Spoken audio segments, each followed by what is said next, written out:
আমি শুরু থেকেই বলি, আমি যেহেতু ফ্যামিলির বড় মেয়ে, হুম হুম হুম। শুধু ফ্যামিলির না, আমি আমার অল ফ্যামিলিরই বড়। তো বড় বলতে আমি সবারই খুব আদরের, নানা বাড়ি, চাচু বাড়ি, ফুপুদের বাড়ি, সবার খুব অনেকটাই আদরের। তো সবাই আমাকে অনেকই আদর করতো, ভালোবাসতো, যেহেতু বংশের প্রথম মেয়ে। তো যখন যেটা বলতাম তখন সেটা করতো। এমনও হয়তো যে আহ আহ, ছোটবেলায় যেটা বাবার মুখ থেকে শুনেছি যে আঙ্গুর ফল বাবা কি করতো, ফ্যানের সাথে রশিদে আঙ্গুর ফল বেঁধে রাখতো, আমাকে বলতো যে আম্মু খাও। আমার যেহেতু আঙ্গুর ফল খুব পছন্দ, এখন ফ্যানের সাথে যেহেতু বেঁধে রাখতো, আমি তো খুব ছোট, 4 কি 5 বছরের, তো অত উঁচু আমি কিভাবে উঠবো? তো রাইট। আমি ছোট থেকে খুব ট্যালেন্ট ছিলাম। আমি কি করেছি, বালিশের উপর বালিশ দিয়ে আমি দাঁড়িয়ে যেতাম, দাঁড়িয়ে আচ্ছা। দাঁড়িয়ে লাফ দিয়ে যে একটা দুইটা পাইতাম ওইভাবেই খাইতাম। তো সবারই খুবই আদরের, এরকম হয়তো আন্টি মামা তাদের ঘাড়ে করে নিয়ে ঘুরতো, নাচতো, খুবই আদরের ছিলাম। তো এইভাবে আমার দিন কাটতেছে, সমস্যা নেই। কিন্তু যখন আমি ক্লাস 10-এ উঠি, তো তখন থেকে আর কি মানে আমার বাবার যখন 7 বছর বয়স, তখন আমার দাদা দাদু মারা যায়। আমরা হচ্ছে ঢাকারই, পুরন ঢাকার স্থানীয়।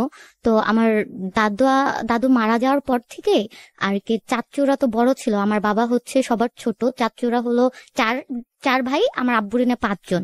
তো দাদা দাদু মারার পর, মরে যাওয়ার পর থেকে আর কি তারা নিজেদের ভিতরে আর কি কথাবার্তা বলাতে বলে আমার বাবাকে আলাদা করে দিল।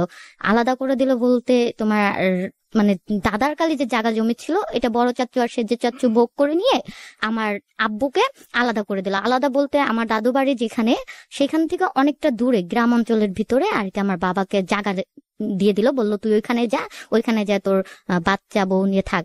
আহ তখন আমার বাবা বললো কেন, আমার বাবার ভিতরে রেখে আমাকে ওইখানে দিবা কিসের জন্য? তখন তারা বলছে যেহেতু আমার আম্মুরও হচ্ছে গ্রামে, মানে আমার নানু বাড়ি হচ্ছে গোপালগঞ্জ গ্রামে। তো আমার আব্বু গ্রামের মেয়ে বিয়ে করছে দেখে তাদের পছন্দ ছিল না আমার আম্মুকে। তার আগে থেকেই আর কি, যেহেতু তারা সবাই ঢাকায় বিয়ে করছে, আমার আম্মু গ্রামের মেয়েদের পছন্দ করতো না, তাদের একটা ভাষাই ছিল বাঙ্গাল। হ্যাঁ, বাঙ্গালদের পছন্দ করতো না। তো তুমি কেন আমাদের কে না জানিয়ে বাঙ্গাল বিয়ে করলা? এর জন্য আমার আম্মুকে পছন্দ করেনি দেখে উনি আমার দাদাদের জায়গা জমি থেকে বঞ্চিত করে অন্য কোথাও জায়গা দিয়ে বললো যাও ওইখানে তোমার সন্তান নিয়ে, বউ নিয়ে তুমি ওইখানে থাকো। তো সে কারণে আমার বাবা যেহেতু ছোট, ছোট বলতে বংশের ছোট ছিল, তখন নতুন বিয়ে, ব্যবসা বাণিজ্য ওরকম ছিল না। তো সংসারের এর ভিতরে আমি চলে আসছি, সংসারটা ওইভাবে আর কি ওইভাবে হয়ে উঠতে পারিনি আমার বাবা। তো হয়ে না উঠতে পেরে তো ওই জায়গাটা ওইভাবেই ছিল, দাদু বাড়ির পাশে আর কি আমার আম্মাকে নিয়ে আমাকে নিয়ে আমার বাবা ভাড়া রইলো। আমার বাবা ওই ভাড়ার পাশাপাশি আমার বাবা ব্যবসা করলো। আমার বাবা চামড়া ব্যবসা করে, চামড়া ব্যবসা করতো। তো ওরকমটা হইতো না, টুকটাক চলতো, আমাকে আম্মাকে নিয়ে চলতো কোনো রকম। তো এক সময় ব্যবসাটা একদম লসের দিকে চলে আসে, ভালো ছিল না। উম, ওইভাবে ব্যবসা বাণিজ্য চলতো না। তো না চলাতে তখন আর কি আমাকে ওইভাবে যত্ন নিতে পারতো না। তখন বাবা আর আম্মা বলল যে তাহলে ওকে নানু বাড়িতে পাঠাই দাও। নানুরাও খুব আদর করতো আমাকে, যে বংশের আর কোনো ছোট বাচ্চা নেই। তো তখন নানু বাড়িতে পাঠাই দিল। তো নানু বাড়িতে গেলাম, নানু বাড়িতে তখন ক্লাস 8 পর্যন্ত নানু বাড়িতে পড়াশোনা করলাম। ওইভাবেই আম্মা গেত, আম্মা যায়া দেখতো, কিছু লাগলে এখান থেকে পাঠাইতো। তো এখানে নানু বাড়িতে বড় হইলাম ক্লাস 8 পর্যন্ত। এটার পর থেকে আমার নানা নানু দুজনই মারা গেল। দুজনই মারা যাওয়ার পর তখন আর কি আম্মা আমাকে নিয়ে আসে ঢাকাতে। তখন আমি ঢাকা চলে আসি। ঢাকা চলে আসার পর বাবা মার কাছেই থাকি। তো যখন ক্লাস 10-এ পড়ি, তখন তো আমি অবভিয়াসলি বুঝি, আমার ভিতর বুঝদার আছে। তখন দেখি যে যে বাবা পারে না, আমি বাবার কাছে যাব, বাবাকে বলবো যে 5টা টাকা দাও। তখন দেখি যে ছোট 2টা ভাই ওদেরকে দিচ্ছে, ওদের পড়াশোনা, চকলেট, বাসার ওই অবস্থা। তো আমি তখন বাবার কাছে চাইতে পারতাম না, না চাওয়াতে বাবা আমাকে অনেক কিছু দিত, কিন্তু তারপর নিজের কাছে জানি কেমন লাগলো। তো যেটা আমি ফার্স্টে বলছি যে আমি ছোট থেকে একটু শয়তান টাইপের প্লাস বুদ্ধিমতী ছিলাম। তো সেই কারণে আমি কি করলাম, যে পড়াশোনার পাশাপাশি টিউশনি করলাম। একটা আন্টি ছিল, আমরা যে বাসায় আর কি থাকতাম, পাশের রুমে আন্টি বলল যে তুমি যেহেতু পড়াশোনা করো, এর পাশাপাশি আমার মেয়েকে পড়াও না, পড়ালে কি হয়, কিছু টাকা পাবা, ওটা থেকে তোমার হাত খরচে চলে যাবে। আন্টি তো দেখতেছে যে ফ্যামিলি কিরকম। তো তখন আমি কি করলাম, তার মেয়েকে পড়াইতে শুরু করলাম। তখন আমি ফার্স্ট ওনার মেয়েকে পড়াই 200 টাকা। আমার মনে আছে আমি ওনার মেয়েকে 200 টাকা পড়াই, 200 টাকা 1 মাস পড়াই। যখন 1 মাস পড়ানোর পর উনি আমার হাতে 200 টাকা দিছে, তখন আমার কাছে অনেক আনন্দ লাগতেছে যে বাচ্চাটা সরু সরে পড়তেছে, কত সুন্দর করে আমি পড়াইতে পারছি। পড়ানোর শেষে মানে 200 টাকা ইনকাম করতে আমার একটা মাস, মানে কতক্ষণ, 1 ঘন্টা, 1 ঘন্টার বেশি হয়ে গেছে। ওকে পড়াইতাম, কোলে নিতাম, আদর করতাম। ওর মুখ থেকে কখনো মানে অনেক কষ্ট হয়তো বা 20, 15, 25 মিনিট পর একটা ওয়ার্ড বের করতে পারতাম। তো ওইভাবেই আর কি পড়াইতে পড়াইতে পড়াইতে পড়াইতে থাকলাম। দেন যখন আমি 10 কমপ্লিট করলাম, তোর ইন্টারে উঠবো না, 10-এর মাঝেই আর কি আমার এলাকা দিয়ে, আমি যেখানে পড়াইতে যাই আমার এলাকা দিয়ে মাঝে একটা এলাকা, ওইটা পার করে আমি তারপরে পড়াইতে যাই। তবে যে রাস্তাতে পড়াইতে যাই ওইখানে দেখলাম যে একটা ছেলে সবসময় দাঁড়াই থাকে। তো আমি ওইখান থেকে পড়াইতে যাচ্ছি, দেখি যে ও আমার দিকে তাকাই থাকে, 1 দিন 2 দিন তাকাই থাকে। তো যাওয়া আসার সময় দেখি ফলো করি, ও আমাকে ফলো করে, আমারও চোখ চলে যায় যখন রাস্তায় হাঁটতেছি যে একটা লোক এভাবে অবাক হয়ে আমার দিকে কেন তাকায় থাকে। তো আমি কিছু না বলে আমি চলে যাই। তো এরকম একটা সপ্তাহ পার হয়ে যায়, আমি যাচ্ছি, সে আমার দিকে তাকাই থাকে। 1 সপ্তাহ পর যে আমি যখন পড়াইতে যাচ্ছি দেখি যে ছেলেটা আমার পিছনে, তো আমাকে ডাক দিছে, এক্সকিউজ মি। তো আমি কিছু না বলে আমি চলে যাইতেছি। তো ও আমার সামনে আসছে, সামনে এসে দাঁড়ায় বলতেছে যে একটা কথা বলবো। তো আমি বলতেছি জি বলেন। বলতেছে যে আপনাকে না অনেক ভালো লাগে। তো আমি ওনার কথার কোনো উত্তরটা না দিয়ে আমি চুপ করে চলে যাচ্ছি। চলে যাওয়ার পর দেখি সে আমার পিছু পিছু আসতেছে। তো আমিও কিছু বলিনি, আমি চলে গেছি। চলে যাওয়ার পর যখন আমি বাসার কাছ পর্যন্ত গেছি দেখি সে নাই, আমি চলে গেছি বাসায়। পরের দিন সেম আবার আমি আসতেছি, পড়াইতে যাচ্ছি, দেখি সে আমার সেম ওই, মানে সে জানতো হয়তো বা যে আমি ওই টাইমটায় যাই কোথায়, তো সেই টাইমটায় সে ওখানে দাঁড়াই থাকতো। আমি যখন পড়াইতে যাচ্ছি দেখি সেম ওই দিন সে আমার পিছে ওইভাবেই যাচ্ছে। আবার ডাক দিয়েছে। তো ডাক দিনোর পর আমি বললাম কি সমস্যা, আপনি আমাকে এইভাবে রাস্তার ভিতর ডাকতেছেন কিসের জন্য? লোক দেখলে কি বলবে, খারাপ বলবে আমাকে। আর আমার বাবার একটা নাম ডাক আছে, এভাবে আমাকে ডাকেন না, এভাবে যদি আপনি আমাকে ডাকেন তাহলে আমার সমস্যা হবে। তো সে বলতেছে আচ্ছা তাহলে আপনার নাম্বারটা আমাকে দিয়ে যান, তাহলে আমি আর আপনাকে ডাকবো না। তো আমি বললাম আপনি এত ফালতু কিসের জন্য, ফালতু পোলাপান কোথাকারে, নাম্বার চাইয়া বসেন, আমার পিছে পিছে আসলে আমি বাবার কাছে বইলা দেবো। এই কথা বলাতে ও কি করলো, আমি ওকে ফালতু বলছি, আমার পিছ থেকে সামনে যে কারেন্টের দেওয়াল থাকে না, ওটার সাথে নিজের মাথা বাড়িয়ে দিতেছে। বলতেছে আমি ফালতু, আমি ফালতু, মাথা বাড়িয়ে দিতেছে। তো ওইটা দেখে আমি ভয় পাই গেছি, কে বাবা ও মাথা বাইরে দিতেছে কিসের জন্য, অনেক জোরে জোরে মাথাটা বাড়িয়ে দিতেছে তার তারের ওই খাম্বাটার সাথে। পর আমি সামনে গেছি, আমি কাছে কি সমস্যা, আপনি বা এরকম করতেছেন কেন? আজ পর্যন্ত কোনো মেয়ে আমাকে ফালতু বলে নাই, তুমি আমাকে ফালতু বললা, এর জন্য আমি এটা করতেছি, আমি ভদ্র হব। আমি বলছি আজীব তো, এটার জন্য এটা করার কি আছে? তো মানে ও আমাকে ইমপ্রেস করার জন্য ফার্স্টে ওই কাজটা করতেছিল। তো আমি কিছু না বলে আমি অনেকটা ভয় পেয়ে যাই, ভয়ের আমি ওর রাইখায় চলে যাই। রাইখায় চলে যাওয়ার পর পরের দিন ও আমার পিছে আবার সে একই ভাবে লাগে। তাই বলছি আপনার সমস্যাটা কি, আপনি এইভাবে আমার পিছু কেন নেন, আপনি কি চান? তখন ও বলতেছে আমি তো বললামই আপনার কাছে নাম্বারটা চাই, আপনি আমার নাম্বারটা দিয়ে দেন, তাহলে আমি আপনার কাছে আর কিছু চাবো না। তাই আমি বলছি না, আমি আপনাকে নাম্বার কেন দিব, আমি আপনাকে চিনি না জানি না, আমি আপনাকে কেন নাম্বার দিতে যাবো? নাম্বার দেওয়ার তো কোনো প্রশ্নই ওঠে না, আমি কোনো ফোন ইউজ করি, নাম্বার কেন দেবো?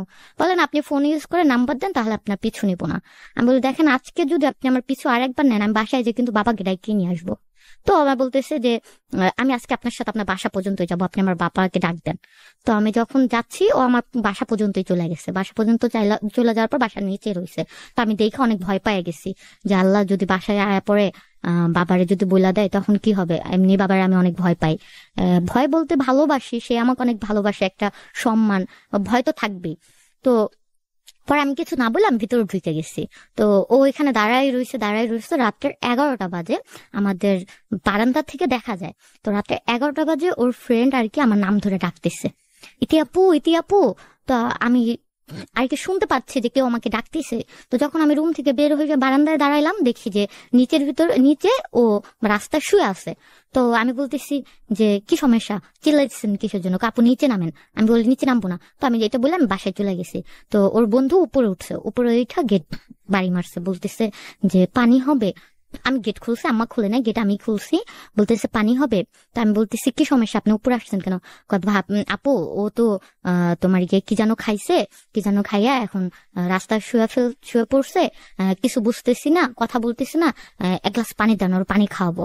তো ওই কথাটা শুই না আমার অনেক ভয় লাগে গেছে। আমি পানি বের করে দিছি, পানি বের করে দিয়ে দেখে ও নিচে নাই মা, মুখে পানি টানি দিতেছে, আমি উপর থেকে দেখতেছি। পরে পানি টানি দিয়া ওরে আর কি হুশ করলো। পরে আমার বলতেছে তুমি যদি আমাকে নাম্বার না দাও আমি মরে যাব, আমি মরে গেলে তখন কিন্তু তুমি ফাইসা যাবা। তো এই কথাটা বলাতে আমার জন্য কেমন ভয় লাগতেছে। পরে ওর বন্ধু বলতেছে যে আপু নাম্বারটা দিয়ে দেন, না হলেও কিছু করে ফেলবে, অনেক পাগল কিন্তু, আর আপনারও অনেক পছন্দ করে, নাম্বারটা দিলে কি হয়। তো আমি বলতেছি যে আপনার বাসার নিচে থেকে যান, এইভাবে বাসার নিচে দাঁড়াই থাকলে তো মানুষ দেখলে আমারে খারাপ বলবে, আমার বাবারই খারাপ বলবে। পরে বলতেছে নাম্বারটা দিয়ে দেন, তাহলে তো হয়ে যায়, না হলে তো এরকম করে না, ও কারো কথা শুনতেছে না, আপনি নাম্বারটা দিয়ে দেন। পরে আমি বলছি আচ্ছা ঠিক আছে যান, আমি কালকে যখন টিউশনিতে যাবো তখন নাম্বারটা দিব, এখন আম্মা আছে। এটা বইলা আমি চলে আসছি। তো পরের দিন যখন আমি টিউশনিতে যাচ্ছি তখন দেখি সে ওইভাবে দাঁড়িয়ে আছে। পরে আমি বলতেছি নাম্বার নিলে কি আপনি আমার পিছন ছেড়ে দিবেন? বলে হ্যাঁ, নাম্বার দিলে আমি আর আপনার পিছে পিছে যাব না, আমি আর আপনাকে ডিস্টার্বও করবো না। আমি আচ্ছা ঠিক আছে। পরে আমি নাম্বারটা দিই, নাম্বারটা দেওয়ার পর আমি আমার টিউশনের জায়গায় চলে যাই। তো পরের দিন টিউশনিতে যখন আসি তখন রাত্রেবেলা আমাকে কল করে বলতেছে সালাম দিছে, ভালো আছেন? তো আমি বলছি জি ভালো আছি, কে চিনতে পারলাম না। পরে বলতেছে যে নাম্বার দিলাম, চিনতে পারলেন না? আমি বললাম ও কি বলেন, আপনি তো নাম্বারই চাইছিলেন, তো আবার কল কেন করছেন? নাম্বার দিয়েছি, কল যদি নাই দে তাহলে নাম্বার দিয়ে কি করবো? আপনি আমার পিছে পিছে যাইতে নিষেধ করেছেন, পিছে যাইনি, নাম্বার নিয়েছি, কল দিব। আমি বললাম আচ্ছা কি বলেন। তো আস্তে আস্তে ওর সাথে কথা হইলো, পরিচয় হলো, কই থাকে কি করে, আমার সাথে পরিচয় হলো কি করে, আমি কি করি, কই থাকি, কে কে আছে, এভাবে কথা বললাম। একদিন, 2 দিন, 3 দিন ফোনে কথা বলো, আর আমাকে পিছে পিছে যায়ও না, ওর সাথে দেখা হয় না। তো 2-3 দিন কথা বলার পর 4 দিনের মাথায় আমাকে বলে যে তুমি তো মানা করছো তোমার পিছে যাইতে না, তাহলে আমি তো তোমার পিছে যাই না, আজকে আমার সাথে দেখা করো, তোমাকে দেখতে অনেক ইচ্ছা করতেছে। তো আমি বললাম আমার টিউশনি আছে, আমি কিভাবে দেখা করব? বলে যে আজকে টিউশনিতে যাইতে হবে না, বলো যে তুমি অসুস্থ, আজকে তুমি পড়াইতে যাবা না। তো আমি বললাম আচ্ছা ঠিক আছে, কোথায় যাবো, আমি তো কোথাও চিনি না। যেহেতু আমি আগে বলছি যে আমি খুব আদরের ছিলাম, আমি বাসা আর স্কুল ছাড়া আমি আদার্স কোনো জায়গা চিনতাম না, কোথাও না। যেখানে পড়াইতে গেতাম, যে রাস্তা দিয়ে গেতাম সেম ওই রাস্তা দিয়ে আমাকে একবার দেখাই দিত যে এই রাস্তায় যদি নিউ কোনো টিউশন থাকতো আমি ওই রাস্তা দিয়ে গেতাম, অন্য যে আরেকটা রাস্তা আছে বা গল্লি আছে ওইখান থেকে বের হওয়া যায় আমি সেটাও জানতাম না। আমি এতটা সরল সুরত ছিলাম, যেহেতু ছোট থেকে বললাম যে গ্রামে বড় হয়েছি, ঢাকা বড় হয়েছি, দুই জায়গাটা মিক্স করে বড় হয়েছি, তো এর জন্য দৌড়টার পরিবেশে আমার আর কি কম বেশি জানা ছিল। তো এর জন্য আর কি আমি কোনো রাস্তা চিনতাম না, যতটুকু চিনতাম ঠিক তত দিয়ে আসা যাওয়া করতাম। তো আমি বললাম যে না আমি তো চিনি না, আমি কিভাবে কোথায় যাব? তো বলতেছে সমস্যা নাই, আমার বাইক আছে, চলো আমার বাইক নিয়ে যাব। বাইক? আমি কখনো বাইকে উঠি নেই, শুধু দেখছি যে বাইকটা খুব সুন্দর। তো এক মনে যখন বাইকের কথা কইছে আমার কাছে খুব ভালোই লাগতেছে যে বাইকে উঠবো, ভালোই লাগবে বাইকে উঠলে। আচ্ছা, আমি এখানে এদিকে ভালো লাগলো, বাসায় চলে আসলাম, এভাবে চলতেছে কথাবার্তা। হঠাৎ একদিন ওর একটা ফ্রেন্ড, মানে আমি সবসময় আমার সাথে কারো পরিচয় করাই দিল ওর ফ্রেন্ড, আমি ভালো কথা বলতাম, আমি কখনো ফাইজলামি বা ওরকম ভাবে নেগেটিভ বা কোনো ধরনের কথা বলতাম না, সবসময় জ্ঞানীমূলক কথা বলতাম যে ভাই এটা করো, ভাই ওইটা করো, সবাইকে ভাই বলে ডাকতাম। তো একদিন ওর একটা ফ্রেন্ড আমাকে বলতেছে যে আপু আপনাকে আমার অনেক ভালো লাগে, আপনার কথাবার্তাগুলো খুব ভালো, এখনকার মানুষ এইভাবে কাউকে বলে না, তো আপনার কথাবার্তাগুলো আমার অনেক ভালো লাগে, আপনার একটা কথা বলবো, আপনার নাম্বারটা কি আমারে দিবেন? তো আমি বললাম এক মনে যেন কেমন লাগলো, আবার বললাম না ভাই তো ভালো তো, আচ্ছা ঠিক আছে নাও।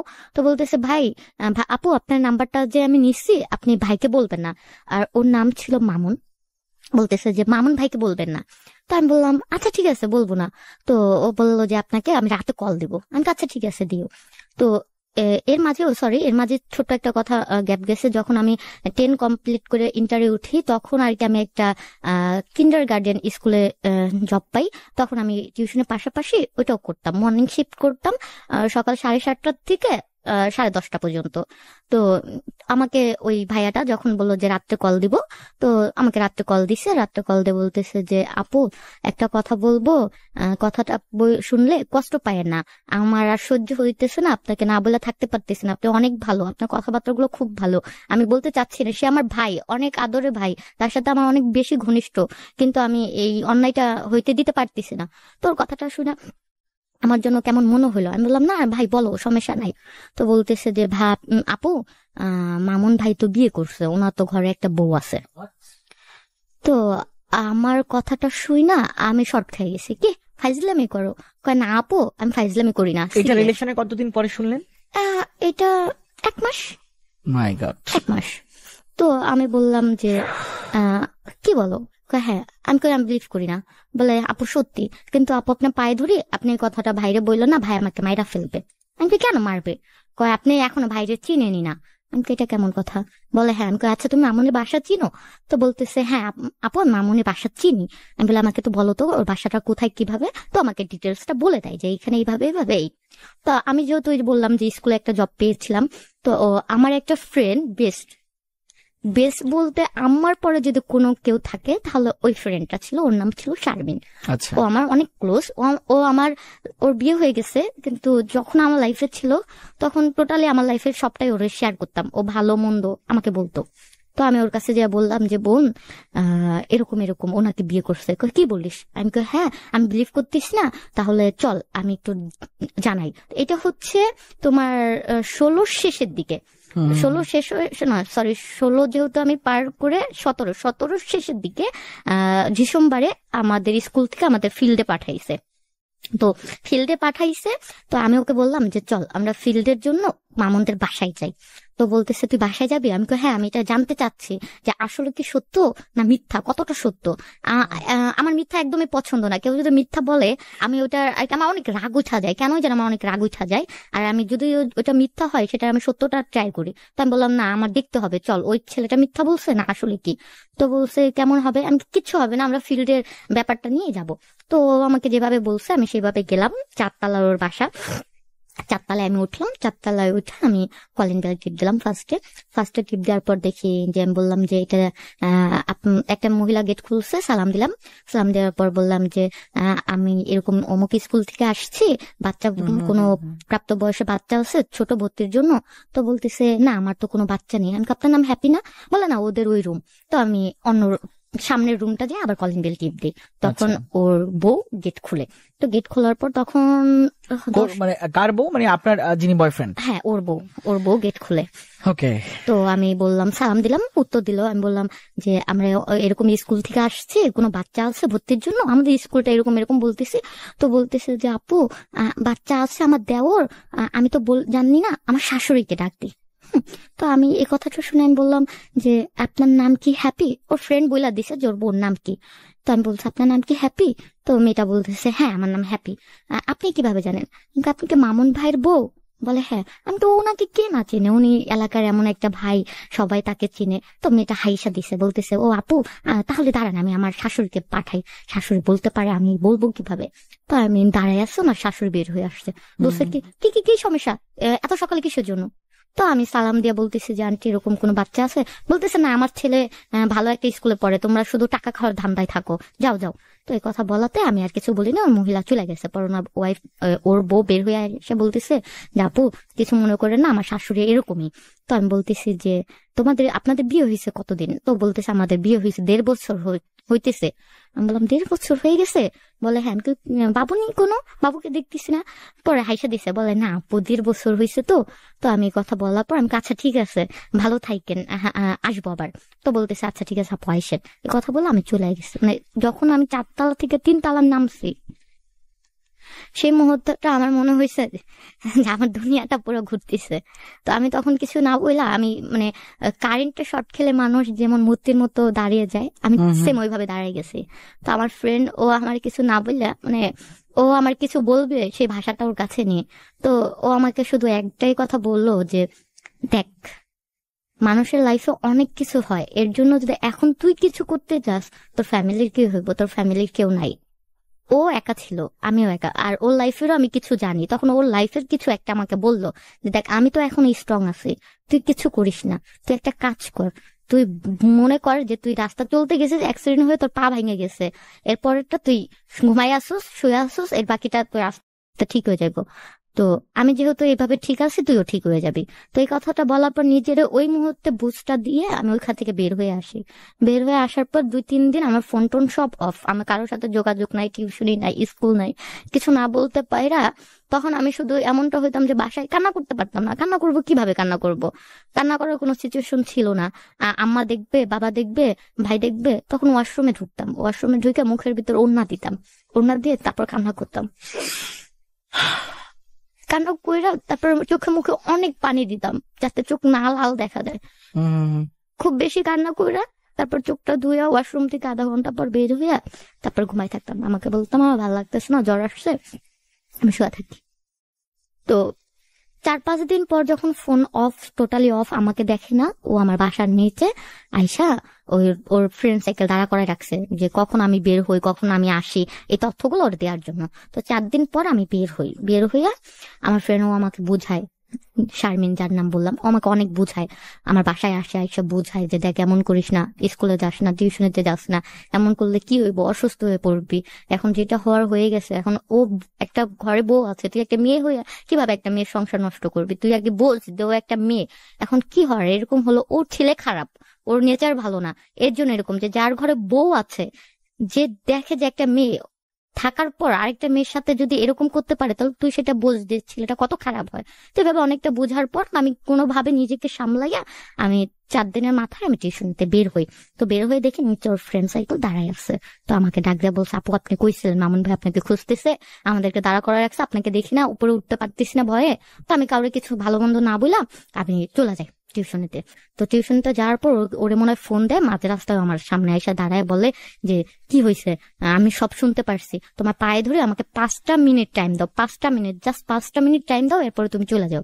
তো আমি বলতেছি তুই আমার কখনো ফোন দিবি না, তোর সাথে আমার কিছু নাই, তোর সাথে সব শেষ, এইভাবে বইলা ও বলতেছে যে আচ্ছা ঠিক আছে তুমি সব শেষ করে দিও, শুধু 5টা মিনিট আমাকে টাইম দাও। আমি 5টা মিনিট না, 1 সেকেন্ডও টাইম দিব না। তো আমার ওই মুহূর্তে পা জড়াই ধরে, পা জড়াই ধরে রাস্তার ভিতরে বলতেছে তুমি 5টা মিনিট আমাকে টাইম দাও, 5টা মিনিট টাইম দেওয়ার পর তুমি যা বলবো আমি মাথা পেতে নেবো। তো পা ধরে বলছে, তখন আমি বলতেছি আচ্ছা ঠিক আছে 5টা মিনিট বলেন কি বলবেন। তো বলতেছে এইখানে না, তুমি আমার সাথে চলো, কোথায় যাবো, আমরা যে জায়গায় যাই ওইখানে চলো। আমি বলছি না আমি কোথাও যাইতে পারবো না। বলতেছে 5টা মিনিট তো বেশি নিবো না, জাস্ট 5টা মিনিট আমাকে টাইম দাও। তো আমি ওর সাথে যাই, যাওয়ার পর ও আমাকে বসায়, বসানোর পর ও আমাকে বলতেছে যে তোমার দেখো ও আমার ওয়াইফ ঠিক আছে, কিন্তু ওর সাথে আমার কিভাবে কি হয়েছে সেটা আমি তোমাকে বলি। আমি কি বলবেন, এখানে বলার তো কিছু নাই, সে আপনার বউ। আচ্ছা ইতি, আমি একটু থামাই আপনাকে। হ্যাঁ, সেটা হচ্ছে মানে আমি গল্পের যে জায়গাটায় আমরা ছিলাম, প্রথমত সে আপনাকে মোটর বাইকে করে ঘুরতে নিয়ে গেল। হ্যাঁ, তো আপনার তাকে কোনোভাবেই হচ্ছে পছন্দ ছিল না, রাইট? না না, তাকে আমার ভালো লাগছিল, ফার্স্টে লাগেনি, তখন যখন তার সাথে কথা বললাম, তার সাথে সে অনেক সুন্দর সুন্দর মিষ্টির কথা বলে, আর সবচেয়ে তাকে দেখতেও অনেকটা কিউট। আচ্ছা, এই যে তার বাসায় আপনি গেলেন, তার বাসায় যাওয়ার পর আপনি তার ওয়াইফকে পেলেন, তার মাকে পেলেন, এই জিনিসটা আপনাদের সম্পর্ক তখন কোন মুহূর্ত, মানে খুব ভালো সম্পর্ক দুজনের মধ্যে, অ্যাফেয়ার চলছিল?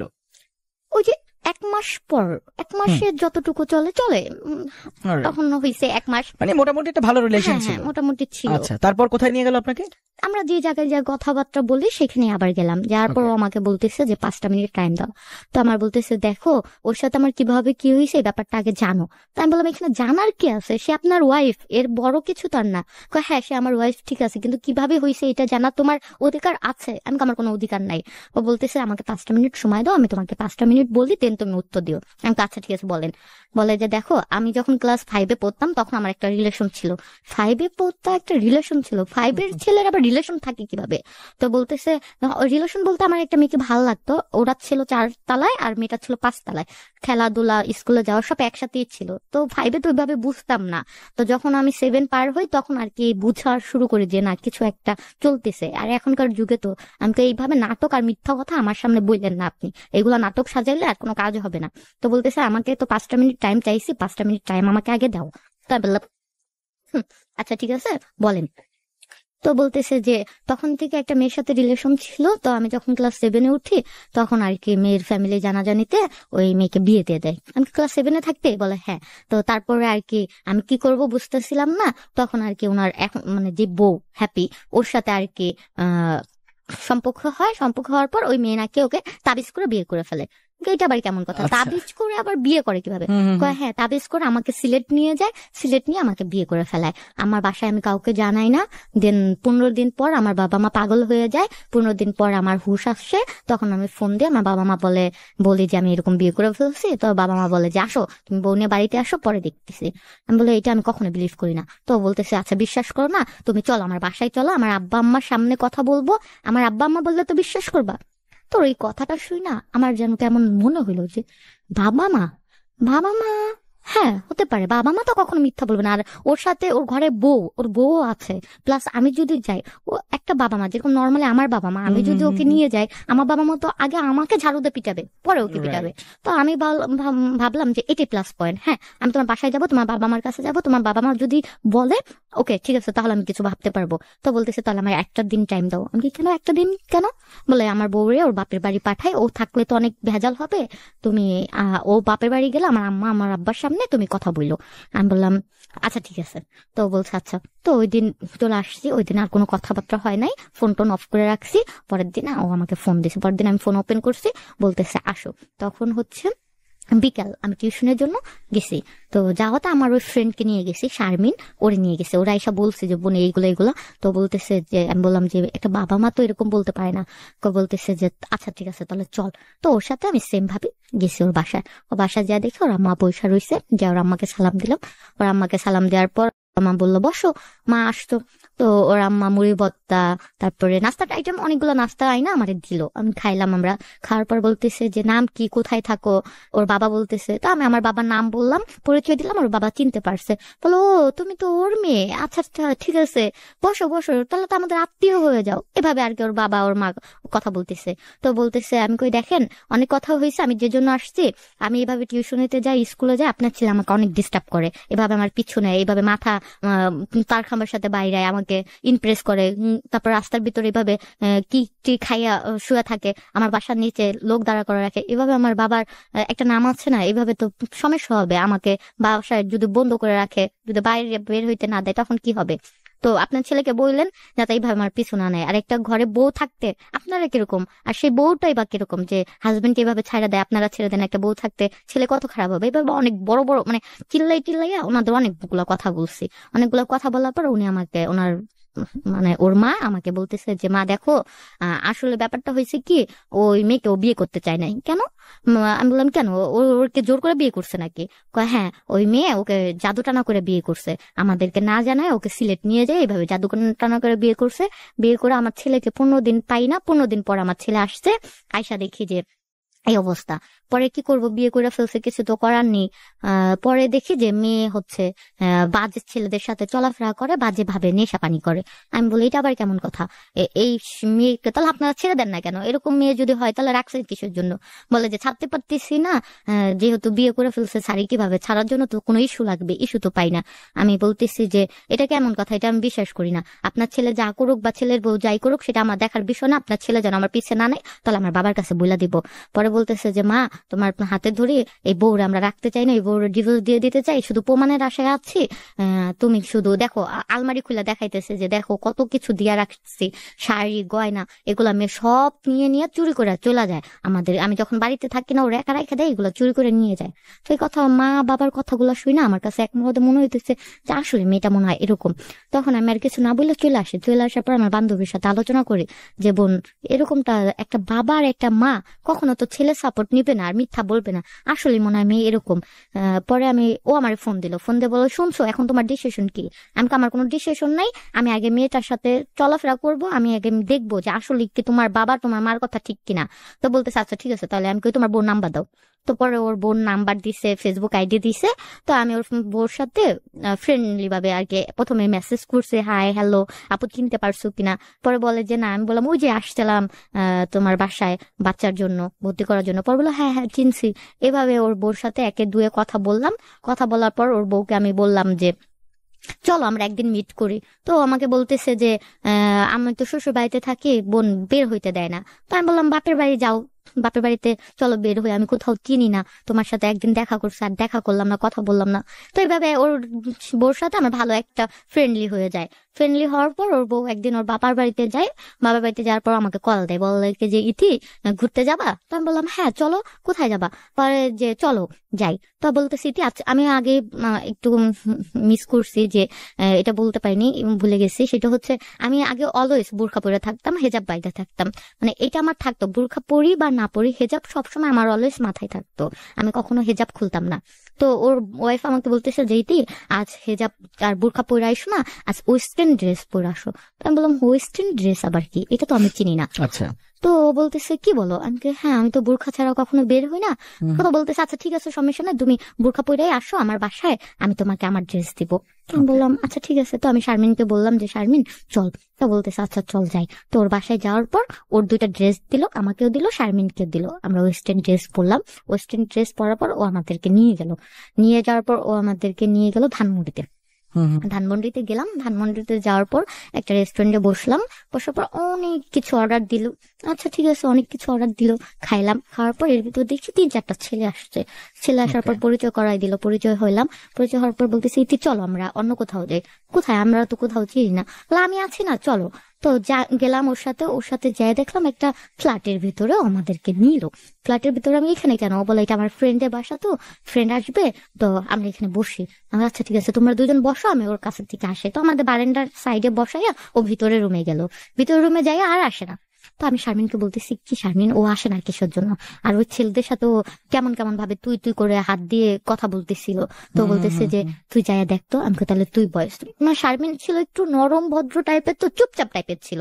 তো আমি ওকে বলতেছি আচ্ছা তুই বয়, আমি যাই।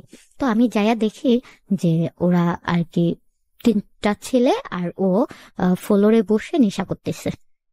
ওই মেয়েটা আর ওই 3টা ছেলে বসে নেশা করতেছে। মানে আপনার বয়ফ্রেন্ডের ওয়াইফ? হ্যাঁ। সোজা কথা যদি বলি, হ্যাঁ। এই জিনিসগুলো ইতি আপনি কেন করছিলেন? মানে একটা মেয়ের সঙ্গে আপনি নিজেই জড়িয়ে পড়লেন বন্ধুত্বে, আপনার নিজের একটা ভালো একটা ফ্রেন্ড আছে বললেন শারমিন, ডেফিনেটলি ও আপনার লাইফের জন্য এনাফ। অবশ্যই আপনার এছাড়া অনেক ভালো আরো বেশ কিছু ফ্রেন্ড আছে। মানে এরপরেও কেন আসলে মানে ওই মেয়েটার সঙ্গে মিশছিলেন আপনি? মানে দিন শেষে কারণটা কি ছিল, স্বার্থটা কি ছিল? স্বার্থটা ছিল একটা হচ্ছে যে ও বলছে ওর ওয়াইফ ভালো না, ওর জাদু করে বিয়ে করছে। দেন ওর পাশাপাশি ওর বাবা মাও বলছে। তো এই জিনিসটা আদৌ সত্য কিনা না মিথ্যা এটা যাচাই করার জন্য। তো বলতেছে এই বউ রাখবো না, আমি তোমারই ভালোবাসি, আমি তোমাকে বিয়ে করব। তো এটা যাচাই করার জন্য আমি অ্যাকচুয়ালি ওর সাথে আর কি আমার এই ফ্রেন্ডলি প্লাস ওর সাথে চলাফেরা। ওকে, এনিওয়েজ ইতির কাছে আমরা আরেক কাটে গেলেন, দেখলেন যে তারা ড্রাগস নিচ্ছে, এরপর কি হলো? দেন ওই মুহূর্তে আমি আর কি মানে ছবি তুলে ফেলি, ফোনে ছবি তুলে ওকে আমি বের হয়ে আসি। মানে বের হয়ে বলতে গেটটারে হালকা পরিমাণ খুলি যে দেখি ওরা কি করে। এখন দেখি ওর ওই অবস্থা। দেন আমি হালকা ভাবে ওর পিস থেকে, সামনে থেকে ছবি নিতে পারিনি, আমি পিস থেকে ওর ছবিটা নিয়ে 2-3টা আমি শারমিনের কাছে ফিরে এসে বলি শারমিন এখান থেকে বের হ। কেন? আমি বললাম আবহাওয়া ভালো না, তুই বের হ, আমি তারপরে বলতেছি। দেন আমরা ওইখান থেকে বের হই, ধানমন্ডির 8 থেকে বের হয়ে দেন একটা রিক্সা নিয়ে আমি এলাকায় চলে আসি। এলাকায় চলে আসার পথে আমি ওকে বলি যে এইটা ওরে দেখাই। দেখানোর পর আমি এলাকায় চলে আসি, আমি ওকে ফোন দিই, মামুনকে ফোন দিয়ে বলি যে কই তুমি? তো বলতেছে আমি তো এলাকায়। আমি আমার সাথে একটু দেখা করতে পারবা? বলে কেন? আমি তো একটা জিনিস আছে, দেখা করো। তো বলতেছে আচ্ছা ঠিক আছে। তো পরে আমি ওর সাথে দেখা করে আমি ওর সব টোটাল জিনিসটা দেখাই প্লাস বলি। বলার পর মানে ও ঈদের থেকে বেশি খুশি হয়ে গেছে ওই জিনিসটা দেখা। ও ওই খুশিতে যে কি করবে ও দিশাহারা হয়ে গেছে। তো আমি বলতেছি যে কি? বলতেছে আমি এতদিন এইটার আশায় ছিলাম, এখন পাইছি প্রমাণ, আমি এখন পঞ্চায়েতে নিতে পারি, আমি কিছু দেখাইতে পারি। কারণ ও খুশিতে যে কি করবে ও কোনো দিশাই পাইতেছে না। আপনি কি প্রমাণ নিয়ে গেছিলেন? ওই যে ছবি তুলেছিলাম যে, আচ্ছা ওই ছবিটাই নিয়ে গেছি ওকে। এই ছবিটাই হচ্ছে মেইনলি আমি যদি বলি ইতি মানে এই স্বার্থটা হাসিলের জন্য আপনি ওই মেয়েটার সঙ্গে আপনার ফ্রেন্ডশিপটা করা। হ্যাঁ। আর ওরা ওকে সরানোর জন্য আমাকে মাছের আধার হিসাবে ইউজ করেছে, ওর ফ্যামিলি প্লাস ও। আচ্ছা, এটা আমরা ধীরে ধীরে আসবো, তারপর কি হলো? দেন তারপরেও আমাকে বলতেছে যেহেতু আমার হচ্ছে আমি ফুচকা আইসক্রিমের খুব পাগল, আমাকে যদি 1 প্লেট ফুচকা খাওয়ায় আমি 3 দিন না খেয়ে থাকতে পারি। ওকে। এত এত পরিমাণ পছন্দ ফুচকা আইসক্রিম, তো আমার বলতেছে আজকে তুমি যা খাবা সব ফ্রি তোমার জন্য, চলো তোমার মামার ফুচকা খাবো আর আইসক্রিম খাবো। তো আমিও গেছি, ফুচকা আইসক্রিম খাইছি। দেন ও বলতেছে যে আচ্ছা ঠিক আছে, আমাকে বাসায় নামাই দিছে। পরে ওর বাসায় কি হয়েছে হাঙ্গামা আমি কিছু জানি না। আমাকে 3 দিন পর ও আমার সাথে কোনো কন্টেক্ট নাই, আমাকে ফোন দিয়ে ফোন অফ। 3 দিন পর ও আমাকে কল দিয়ে বলে যে আমার বাসায় আসো। তো আমি বললাম তোমার বাসায়? আচ্ছা ঠিক আছে, কে আছে? বলে আম্মা আছে, তোমাকে ডাকতেছে, আসো। তো আমি ওই দিন শারমিনকে না নিয়ে একাই বাসায় চলে যাই। একাই বাসায় যাই, ওর আম্মা বলতেছে যে দেখছো এখন তো আমার ছেলে মিথ্যা বলে নাই, আমিও মিথ্যা বলিনি, এবার তো প্রমাণ পাইছো। আমি এটার আশায় ছিলাম, এই বউ আমরা আগের থেকে রাখতে চাইনি, তো কিন্তু কোনো প্রমাণ পাইনি বিধায় আমরা এতদিন এইটা রাখছি। এখন পঞ্চায়েতে এটা দেখাইছি, এই বউ আমরা রাখবো না, ছেড়ে দিছি, এই বউরে বাইর করে দিছি। এখন ও আমাকে ওর মার সামনে এই কথাটা বলাইয়া পরে আমি বের হয়ে গেছি। বের হয়ে আসার পর ও আমাকে আমাদের জায়গায় নিয়ে গেছে, নিয়ে বলতে এখন ঠিক আছে, এখন বিশ্বাস করছো যে এই মেয়েকে আমরা রাখতে চাইনি, নিতে চাইনি, এখন প্রমাণ তো হয়েছে, এখন বলো, এখন তো তুমি আমার কোনো ডাউট করবা না, এখন তো আমার প্রতি বিশ্বাস আছে, তাই না? এখন আমি তোমাকে ভালোবাসি, তোমাকে বিয়ে করব। তো এই কথাটা শুনি না তখন আর আমার ঠিক আছে, এখন তো আমি সব প্রমাণ হাতে হাতে পাইছি, ওর ওয়াইফ এরকম, ঠিক আছে, ওর আম্মা আব্বা বলছে, তাহলে ঠিক আছে, এখন আরো আমাকে কোনো মিথ্যা বলবে না, এখন ওর দিক দিয়ে ঠিক আছে। তো আমাদের রিলেশন এইভাবে কন্টিনিউ চলতেছে। চলার পর 6 মাস পর আমি যেটা বললাম যে টিউশনি আর স্কুলে জব করি, এটা হয় কি যে ওই যে আমি আগে বলছি যে বাবার কাছ থেকে টাকা নেওয়াটা আমার কাছে যেন কেমন লাগে। বাবাকে সরাসরি বলতে পারি না যে আমার এটা লাগবে ওইটা লাগবে, আমাকে বলতে পারি না, কেমন যেন লাগে। কিন্তু ওই যে কিছু কিছু যদি মনের ভিতরে হয়, ইস এই জিনিসটা যদি পাইতাম বা নিতে পারতাম, খাইতে পারতাম, কিনতে পারতাম, তো ওরকমটা যদি ভাবি না, বাসায় এসে দেখি যে বাবা ওই জিনিসটা নিয়ে আসছে, তো তখন মনের ভিতর খুব ভালো লাগতো যে কেমনে জানে, আম্মা জানে না কখনো, বাবা কিভাবে জানে, তো ভালো লাগতো। তো ভালো লাগার পর ওই যে টিউশনির তারপর স্কুলের টাকাটা, ওইটা আর আমি বাসায় দিতাম না, ওইটা নিজেই আর কি মার্কেটিং করতাম, যেহেতু আমার মার্কেট করতে অনেক ভালো লাগে, মার্কেট করতাম, ঘুরতাম, ফ্রেন্ডদের সাথে খাইতাম, এটাই করতাম, খাইতে খুব ভালো লাগে, খাইতাম। তো ও আর কি আমাকে একদিন জিজ্ঞাসা করতেছে যে তুমি কয়টা টিউশনি করো? তো আমি বললাম, বলতেছে কয় টাকা পাও স্কুল থেকে? তো আমি সবটা বলছি, বলছে এই টাকা কি করো? তো আমি বললাম এই যে এরকম এরকম করি। তো বলতেছে আচ্ছা ঠিক আছে, এভাবে গেল। তো আমার একদিন বলতেছে যে এইটি আমার কিছু টাকা লাগবে, দিতে পারবা? তো আমি বললাম যে টাকা লাগবে, আচ্ছা ঠিক আছে নাও, কয় হাজার টাকা লাগবে? তো বলতেছে বেশি না, 3,000 টাকা লাগবে। আপনার বয়ফ্রেন্ড চাইলো? হ্যাঁ। আমি বললাম কি করবা? তো বলতেছে যে আমার লাগবে। আমি বললাম আচ্ছা ঠিক আছে, লাগবে যখন নাও। তো ওর দিলাম, ওর সাথে এভাবে চলতেছে। কিন্তু ওর একটা জিনিস ছিল, সেটা হচ্ছে ও মানে আমি থাকতে অনেক মেয়েদের সাথে কথা বলতো, রিলেশন করতো, টাইম পাস করতো, সেটা আমি জানতাম। আচ্ছা, মানে রিলেশন করতো মানে তাদের সঙ্গে প্রেমের সম্পর্ক হইতো? হ্যাঁ, মানে টাইম পাস করতো মেয়েদের সাথে। আপনি সেটা অ্যাকসেপ্ট করতেন সহজে? মানে আমার কাছে ও যখন আয়শা বলতো যে ইতি আমার না এই মেয়েটার সাথে কথা বললি ভাল লাগে, 2 দিন 3 দিন মজা করবো, তারপর আর না। তো আমি না মানে নিজের নিজের কষ্ট লাগতো, খুব খারাপ লাগতো। কিন্তু ও আয়শা যখন আমাকে বলতো, ওকে বলার মতো আমার কিছু থাকতো না। কেন মানে আপনি কি মানে একটু একটু করে ব্যাপারটা কি মানে এতটাই তার প্রতি ডিপেন্ডেন্ট হয়ে যাচ্ছিলেন, আপনার নিজের যে মানসিক সত্তা সেটাও নষ্ট হয়ে যাচ্ছিল? এতটা পরিমাণ ওর প্রতি দুর্বল ছিলাম, সেটা আমি নিজেও বলতে পারবো না যে এতটা পরিমাণ ছিলাম। মানে দূর থেকে আমার অনেক রাগ হইতো, অনেক কান্না আইতো, মনে হয় তোরে ছাড়িয়ে চলে যায়। কিন্তু 5 মিনিট এরপর আর পারতাম না, ওকে আমি ফোন দিতাম। আর আমার কাছে ও আয়শা যখন বলতো, তখন আমার মনে হইতো যে দুনিয়া একদিকে, ও একদিকে। তখন আমাকে বলতো যে আমার না কিছু টাকা লাগবে, মেটারিনে রেস্টুরেন্টে যাবো, আমার কাছে টাকা নাই। তো আমি আর কিছু না বললা ওর দিক টাকায় থাকতাম। তো আমাকে ইতুনি বইলা ডাকতো, তো বলতো ইতুনি দাও না, প্লিজ দাও না, এই মেয়েটা আর না, আর কথা বলবো না। আর আমি তো তোমার আয়শা সব বলি, তাই না বলো? আমি যেহেতু তোমাকে আয়শা সত্যি কথা বলি, তাহলে তোমার এখানে রাগ করার কি আছে? অনেক বয়ফ্রেন্ডরা তো লুকায়, আমি তো তোমার কাছে লুকাই না, আমি তোমার কাছ থেকে পারমিশন নিই। তো তখন আর ওকে বলার মতো, মানে ও এইরকম ভাবে কথা বলতো, কথার জালে ফালাই দিত, ইমোশনাল ব্ল্যাকমেল করতো আপনাকে। হ্যাঁ হ্যাঁ সোজা হিসাব। হ্যাঁ, তখন ওরে আর বলার মতো আমার কিছু থাকতো না, মানে কোনো ওয়ার্ডই নাই বলার মতো, এরকম একটা সিচুয়েশন আমার ফালাই দিত। তো আমি ওকে টাকা দিয়ে দিতাম, তো ওই জায়গায় মায়েদের সাথে ঘুরতো ফিরতো, কথা বলতো। তো এরকম যখন আইসে টাকা চাইতো, আমার কাছে টাকা নাই, আমার কাছে টাকা মানে নাই, আমি যে চলবো সেই টাকাও নাই আমার কাছে। কিন্তু ও চাইলে টাকা যেন কোথা থেকে চলে আসতো, ফ্রেন্ডে ফোন দিতাম, ওই ফ্রেন্ডে ফোন দিতাম, হয়তো বা টিউশন বাসার থেকে অগ্রিম নিতাম, এরকম নিয়ে আমি ওকে টাকা দিতাম।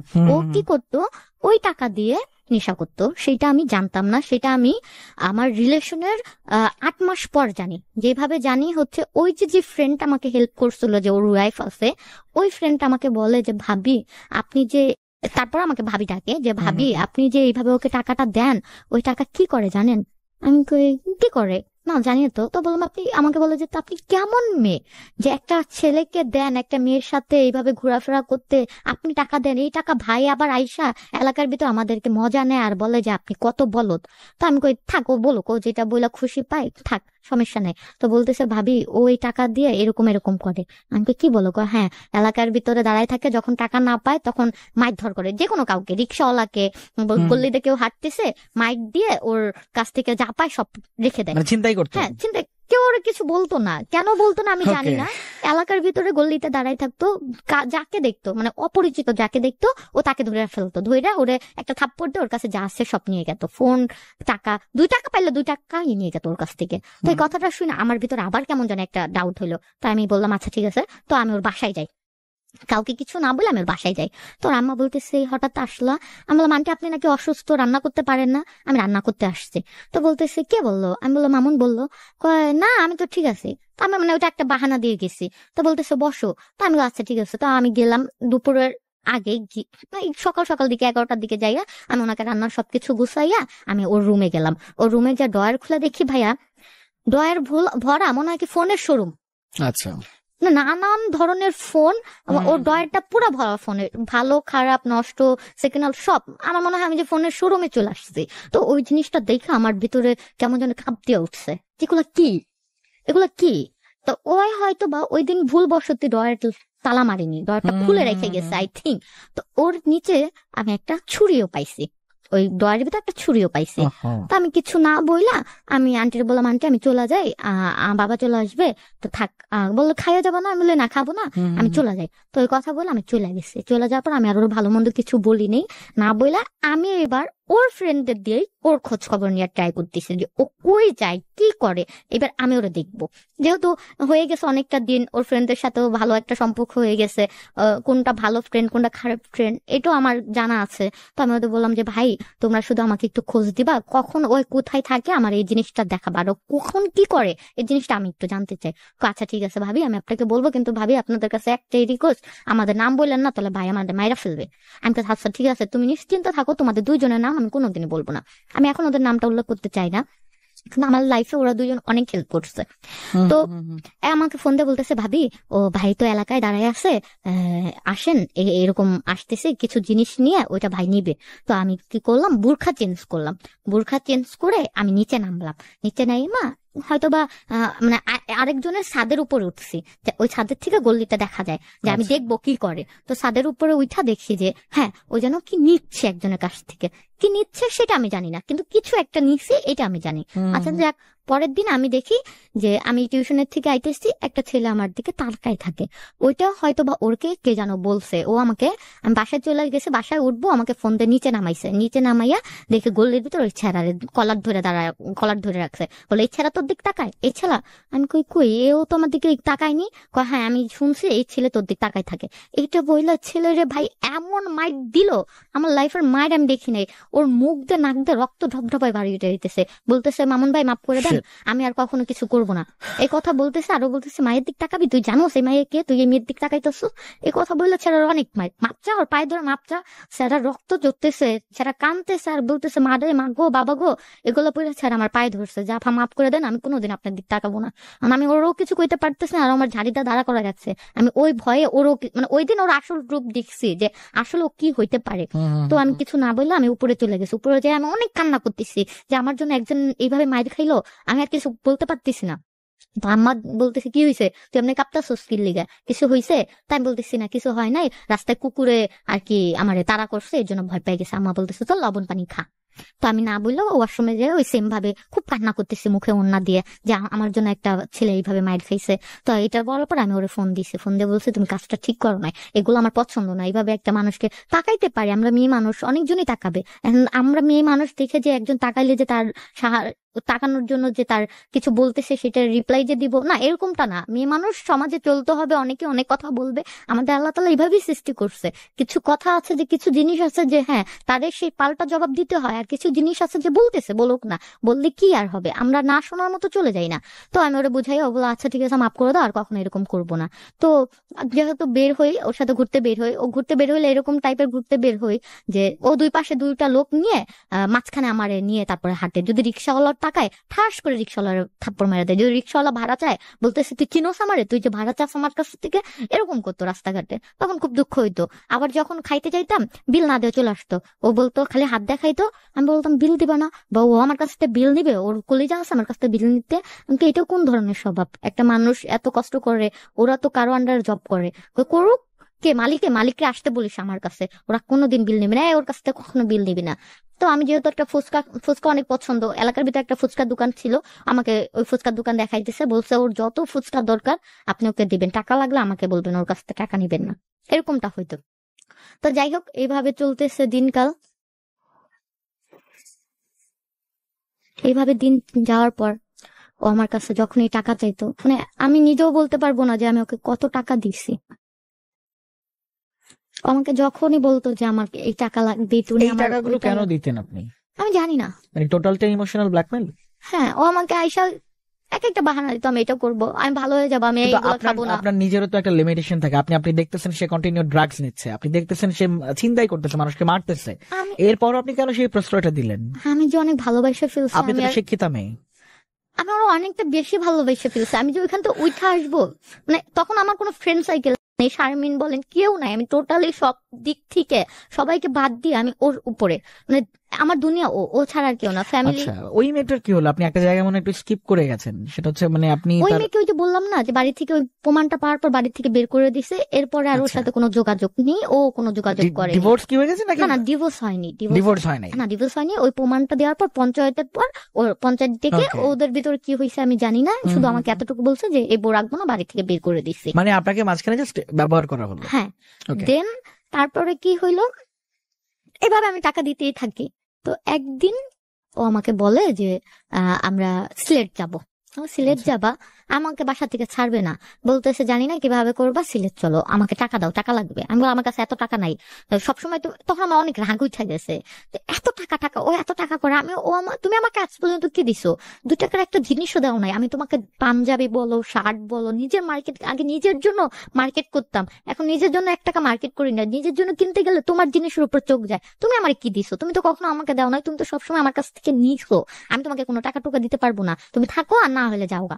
এই কথাটা যখন আমি তখন জোর দিয়ে বলছি, মানে নিজের থেকে ভাবছি, ভাবার পর ও যখন টাকা চাইছে তখন আমার ভিতরে জানি না কই থেকে জানি এই রাগটা চলে আসছে। আসার পর আমি ওকে এই কথাটা বলছি। ও আমাকে বলে কি, তুই আমাকে টাকার খুঁটা দিলে? আচ্ছা ঠিক আছে, তোর কাছে তো যত টাকা নিছি আজকে রাতের ভিতরে আমি তোর তত টাকা দিয়ে দিব। তো ও কি করলো, বলতেছে যে আমি ওর বাবার কসম কাটছে, যে আমার বাবার কসম, তুই আমার পিছে যত টাকা নষ্ট করছিস সব টাকা আমি তোকে দিয়ে দিব, তোর কোনো টাকাই আমার লাগবে না, কিন্তু আজকে রাত্রে একটাকে মার্ডার কইরা তারপরে আমি বাড়িতে ঢুকবো, এর আগে ঢুকবো না, তুই এটা মাথায় রাখিস। তো আমি বলছি দূর, এমনি মনে হয় কইছে। তো এই কথা বলার পর ও চলে গেছে, ওর সাথে আমার কোনো কথা নাই। তখন রাত, মানে আর কোনো কথাই নাই, তখন বিকেলের পর থেকে আর কোনো যোগাযোগ নেই। তো রাত্রে যখন 12টা বাজে যায় দেখি ও আমাকে আর ফোন দেয় না। তো আমি 12টা পর্যন্ত নিজেরে সামলাই কোনো রকম রাখছি, 12টার পর আর নিজেরে সামলাইতে পারতেছি না, যে ফোন দেয় না কেন, ফোন দেয় না কেন, ফোন দেয় না কেন। না পাইরা আমি ওকে ফোন দিছি। আমি ওকে ফোন দেওয়ার পর ও ফোন ধরছে। ও এমন একটা এলাকায় ছিল, আমি এলাকাটার নাম উল্লেখ করতে চাচ্ছি না, আমাদের ওইখানে এলাকাটা।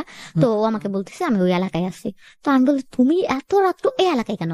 তো আমাকে বকা দিছে, খুব নোংরা ভাষায় বকা দিছে।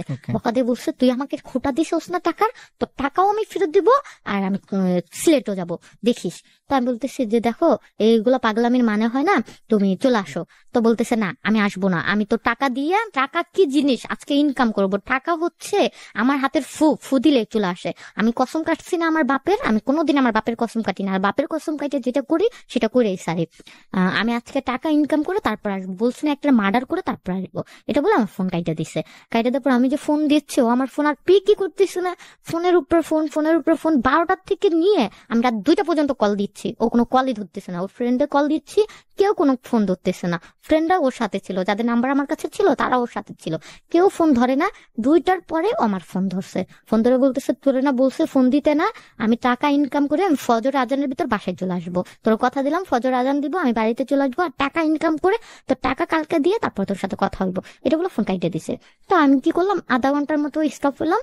আধা ঘন্টার মতো স্টপ হওয়ার পর মানে হালকা আমার চোখ লাগিয়ে গেছে, চোখ লাগিয়ে দেখি যে 3:30 বাজে গেছে। 3:30 বাজে গেছে, আমি ওকে কল দিছি।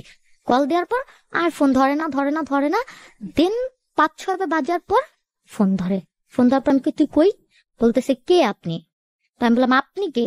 কয়, আমি চকবাজার থানার ওসি। আচ্ছা তাহলে ফাইজলামি করেন? হ্যাঁ, একটা থাপ্পড় মেরা দাঁত ফেলাই দেবো, দে ফোন যার ওরে ফোন দেন। তো বলতেছে আপনি কি? আমি চকবাজার থানার ওসি বলতেছি। তখন আপনি বুঝতে পারেননি আসলে না ঘটনা না, তখন আমি বলছি হয়তো বা ওর ফ্রেন্ডে ফোন ধরাইছে, হয়তো বা এরকম হইতে পারে। তো আচ্ছা। আপনি কি হন ওর? আর ওকে? আমি বললাম আপনি মামুন নাই? কয়, আমি বলতেছি না আমি চকবাজার থানার ওসি, এখানে মামুন নাই। আপনি মামুনের কি হন? তখন আমি না কোনো কিনা না, মানে তখন আমার ভিতরে একটু ভয়টা আসে, আমি থুতুপুতু খেয়ে যাই। মানে কি বলবো আমি বুঝতে না পারি। মানে ফার্স্টে ওনার ঝাড়ি মারছি এই একটা, আর দ্বিতীয় যে উনি যখন বলছে তখন আমার ভিতরে একটা কামড় দিয়ে বসছে। তখন আমি কিছু না খুঁজে পাই, আমি বললি যে আমি ওর ওয়াইফ। তো বলতেছে আপনার হাজবেন্ড তো চকবাজার থানাতে আছে, আপনি এখন আপনি আসেন। হাজবেন্ড কেন বললেন? মানে আমি কিছু বুঝতে পারতেছিলাম না ওই মুহূর্তে। একে তো তারা ফার্স্টে ঝাড়ি দিয়েছি, দ্বিতীয়তে বললাম একটা থাপ্পড় মারবো, তৃতীয়তে উনি যখন শিওরলি হইলাম যে চকবাজার থানার ওসি, ও থানায় আছে, তখন আমি কোনো কিছু না খুঁজে পাই আমার মুখ দিয়ে এটা বের হয়ে আসছে যে আমি ওর ওয়াইফ। এটা মিথ্যা বলে বললেন ফেলছি, তাহলে? হ্যাঁ মিথ্যা বলে ফেলছি যে আমি ওর ওয়াইফ। তো সে বলতেছে যে ওসি বলতেছে যে ও থানায় আছে, আপনি আসেন। তখন রাত বাজে 3:30, মেন গেট আটকানো, চাবি নাই আমার কাছে, আমি কিভাবে আসবো? এখন আমার বুকটা ফাইটা কান্না আসতেছে, আমি কোনো কিছু খুঁজতে পারতেছি না, আমি শুধু কান্না করতেছি আর ছটফট করতেছি আমি কিভাবে যাব। একবার গেটের কাছে যাচ্ছি, একবার সামনে আসতেছি, কিভাবে আসবো আমি কিছুই বুঝতেছি না। আল্লাহ আল্লাহ করতে ফজরের আজান দিল।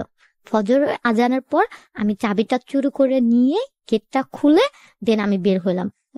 আমার কাছে টাকা ছিল না, সরি আমার কাছে টাকা ছিল না। আমি আম্মার কাছ থেকে, মানে আম্মা কোথায় টাকা রাখে জানি, ওইখান থেকে আমি 100 টাকা চুরি করলাম। 100 টাকা চুরি করে দেন ফজরের আজান দিচ্ছে, সেই মুহূর্তে আমি আজানও দিচ্ছে, আমি নামতেছি, নেমে আমি একটা রিক্সা নিয়ে ডাইরেক্ট থানায় চলে গেলাম। থানায় যাইয়া দেখি অফিসে বসা ওসি আমাকে, আমি সালাম দিলাম, আমাকে জিজ্ঞাসা করতেছে কে আপনি, নাম কি? আমি বললাম আমার নাম ইতি। তো বলতেছে আহ সে কে, আসামি কি হয় আপনার? আমি বলি আসামি আমার হাজবেন্ড। নাম কি?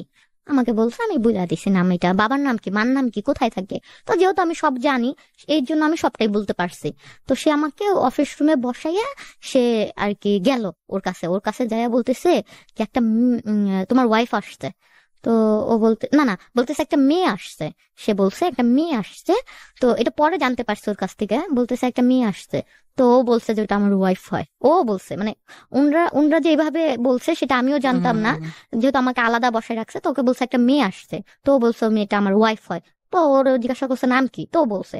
ওরা জিজ্ঞাসা করছে আমার বাবার নাম কি, মার নাম কি, ও সেটা বলতে পারছে। তো দুজনের কথা মিলিত হওয়ার পরে সে আমাকে পারমিশন দিচ্ছে যে যাবে, কিন্তু দূর থেকে কোনো কান্নাকাটি করতে পারবেন না, কোনো কিছু বলতে পারবেন না, 100 টাকা দেন।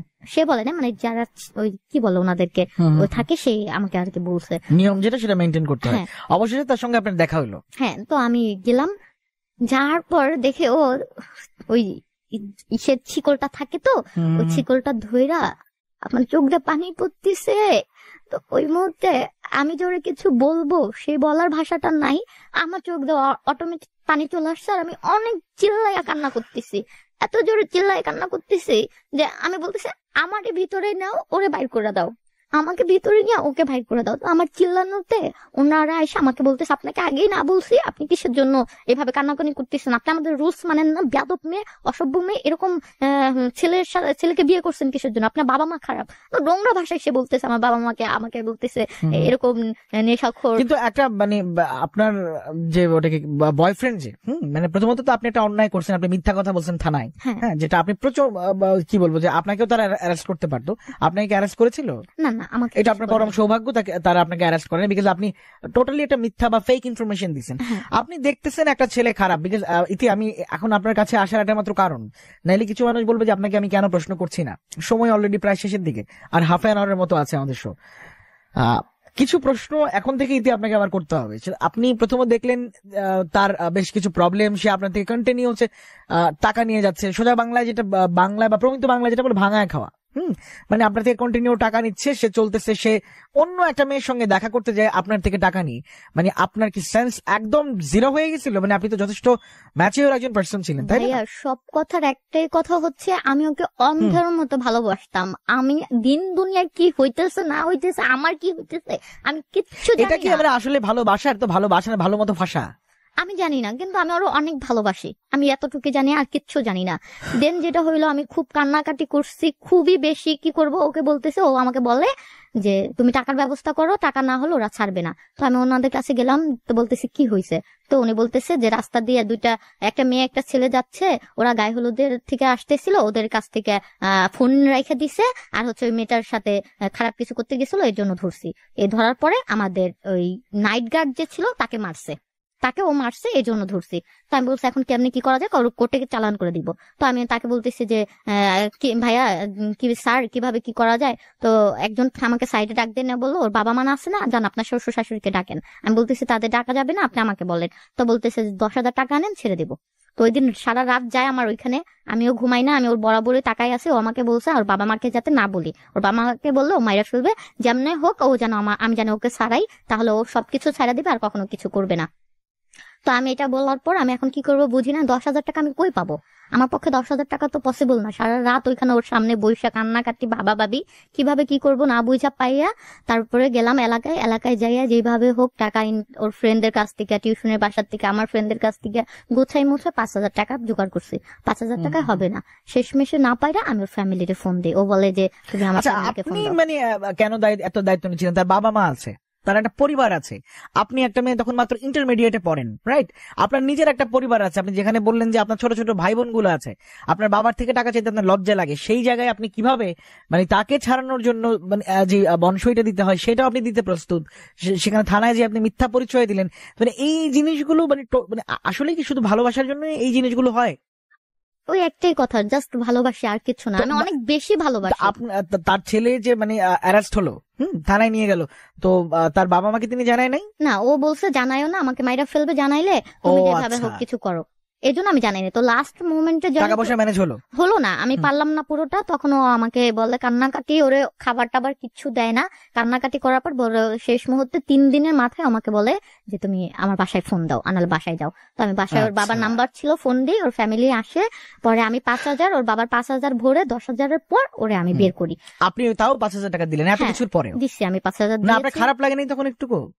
তখন আমার মাথায় ছিল যে ও এখানে কান্না করতেছে, ওরা খাবার দিচ্ছে না, ও এখানে চিল্লাইতেছে, আমার দিক তাকায় আছে, এমন ভাবে তাকায় আছে, মানে বলার মতো না। হায় রে ভালোবাসা। অনেক এইভাবে তাকায় আছে, মনে হইতেছে যে আমি ওর সাথে চলে যাই। তো না পাইরা, যাই হোক, ওকে ওখান থেকে বের করে নিয়ে আসার পর 2-3 দিন ঠিক ছিল। ও 2-3 দিন একদম ঠিক। এরপর থেকে যেটা শুরু হলো, ও আমাকে সহ্যই করতে পারে না, কথায় কথায় আমাকে মারতো, এমন ভাবে মারতো, আমার নাক মুখ দিয়ে রক্ত বের করে ফেলতো। আর আমি হচ্ছে কান্না করতে পারি না, এটা আমার প্রবলেম। আমি বেশি কান্না করতে পারি না, কান্না করলে অজ্ঞান হয়ে যায় আর মুখ দিয়ে রক্ত বের হয়। তো আমাকে এমন হয়তো উড়া ধুরা, মানে কোনো দিক না তাকে আমাকে মারধর শুরু করতো, এইভাবেই, কিছুই না, শুধুই মারধর করতো। এরকম হয়তো যে আমার বলতেছে যে বের হও, আমি হয়তো বা 10 মিনিট দেরি করে বের হইলাম, কেন 10 মিনিট দেরি করে বের হইলাম, আমাকে মার শুরু করছে। ফোনে একটা রং নাম্বারে কল আসছে, আমাকে মার শুরু করছে।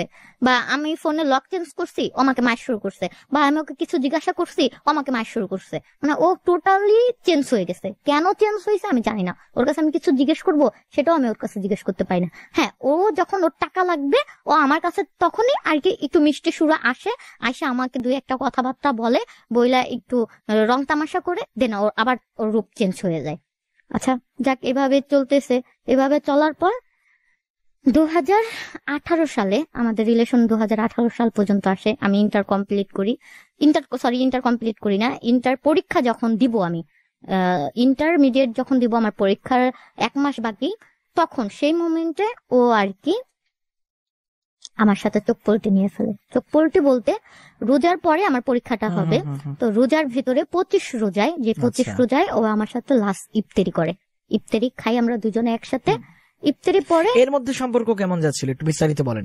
ওই যে বললাম না যে ওই থানা থেকে ছাড়াই আনার পর ওর কিছুদিন ভালো ছিল, এরপর আবার যেই লাইন সেই লাইনে, হ্যাঁ, আমার তখন আরেকটা রূপ দেখা গেছে, মায়ের। যখন শুনলাম ও বিয়ে করছে, তখন ওর ফ্রেন্ডের কাছ থেকে নিউ বাসাটার খোঁজ নিয়ে আমি ওর বাসায় ডাইরেক্টলি উঠা যাই, ওর বাবা মার কাছে যায়, একদম ওর বাবা মার কাছে যায়। তখন আমি একটা হিংস্র পশু যেরকম হয়, আমার ভিতরে সেম ওইভাবে কাজ করছে যে কি না করলাম তোর জন্য, কি না করছি, কি না করার বাকি আছে, কি না সইছে, আর তোর ফ্যামিলি কিভাবে পারলো, মানে এই জিনিসগুলো আমার ভিতর কাজ করতেছিল। তো আমি কাউকে কিছু না বললে আমি ওই মুহূর্তে আমি ওর বাসায় চলে যাই। ওর বাসায় চলে যাওয়ার পর আর আম্মা গেট খুলে না। আর আম্মা গেট না খোলাতে আমি ওর বাসার ওইখানে থাকি, গেট বাইরেতেই থাকি। না পারাতে দারোয়ান আমাকে বের করে দেয়। বের করে দেয় বলতে না, ভালোভাবে বলছে যে আপা আপনি চলে যান, এরকম করলে আমার চাকরিটা চলে যাবে। তো আমি চলে যাই। চলে যাওয়ার পর আমি রাত্রে 8টার দিকে আবার আসি, যে আমি জানি যে ওর বাবা ওর মা ও কোন সময় বাড়িতে থাকে, তখন আমি ওর বাসায় আবার যাই। 8টার দিকে যখন যাই তখন ওর গেট বাড়ি দেওয়ার সাথে সাথে ওর বাবা গেট খুলে। ওর বাবা গেট খোলার পর আমি বললাম যে আপনাদের নামে আমি ফার্স্টেই বলছি আপনাদের নামে থানায় আমি কমপ্লেন জানাবো, আপনাকে থানার ভাত খাওয়াই ফেলবো, আপনারা কিভাবে পারলেন একটা মেয়ের জীবন নষ্ট করতে, এখন যদি আমি মারা যাই এইটার ভর কে নিবে, আপনি নিবেন। এই কথা বলাতে আমি ওর 5তলায় একটা জায়গা ফাঁক ছিল, ফাঁকার থেকে আমি লাফ দিই। লাফ দেওয়ার পর আমি তারে, আপনি লাভ দেন? হ্যাঁ আমি লাফ দিই। আমার তখন জিদ উঠা যায়, জিদ ওঠার পর আমি লাফ দিই। লাফ দেওয়ার কারণে আমি আর কি তারে বেঁধে আমি নিচে পড়ি, নিচতলায় পড়ি। নিচতলায় পড়াতে আর কি আমার কোমরে বুকে আটকেতে আমি ওইখানে আর কি জ্ঞান ট্যান সব হারাই ফেলি। হারাই ফেলার পর ওরা আর বের হয় নাই। পরে আমি জানতে পারছি আর ওইখানে যারা রাস্তার ছিল তারা আমাকে নিয়ে মেডিকেল নেয়। মেডিকেল নেওয়ার পর তারপরে তোমার গিয়া আমার অর্ধেক মেডিকেল নেওয়ার আগে রাস্তার মাঝখানে আমার হুশ চলে আসে। কেমনে আসে আমি জানি না। আমি ওই অবস্থায় সবাই ফেলাই আবার ব্যাক করে আসি। আমি ব্যাক করে আবার ওর বাড়িতে আসি। বাড়িতে আসার পর মানে আমার তখন কিছুই হয় না। কেন হয় না, আল্লাহর রহমত ছিল না কি ছিল আমি জানি না। আমি মানে কোমরে আর বুকে খুব ব্যথা পাইছিলাম, আমি নিঃশ্বাস ছাড়তে পারতেছি না, আমার নিঃশ্বাস বন্ধ হয়ে গেছে।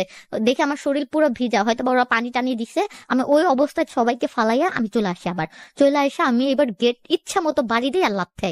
ওর বাপে বের হয়ে আসে, বলতেছে যে তুমি কিন্তু অনেক বেশি বাড়াবাড়ি করতেছো, আমরা কিছু করি নাই, যাও তুমি যে আমার ছেলেকে ধরো। আমি বলবো বাইর করেন ছেলেকে, ছেলেকে কিসের জন্য ভিতরে ঢুকাই রাখছেন, আমি থানায় যাবো। বলতেছে তোমার যেইখানে যাবার তুমি সেইখানে যাও। এটা বললে ওর বাপে আমার ঘাট ধরে ধাক্কা দেয়। আমি পড়তে পড়তে 4তলাতে গড়িতে গড়িতে 3তলায় পড়ে যাই। 3তলায় পড়ে যাই, আমি খুব কান্না করি।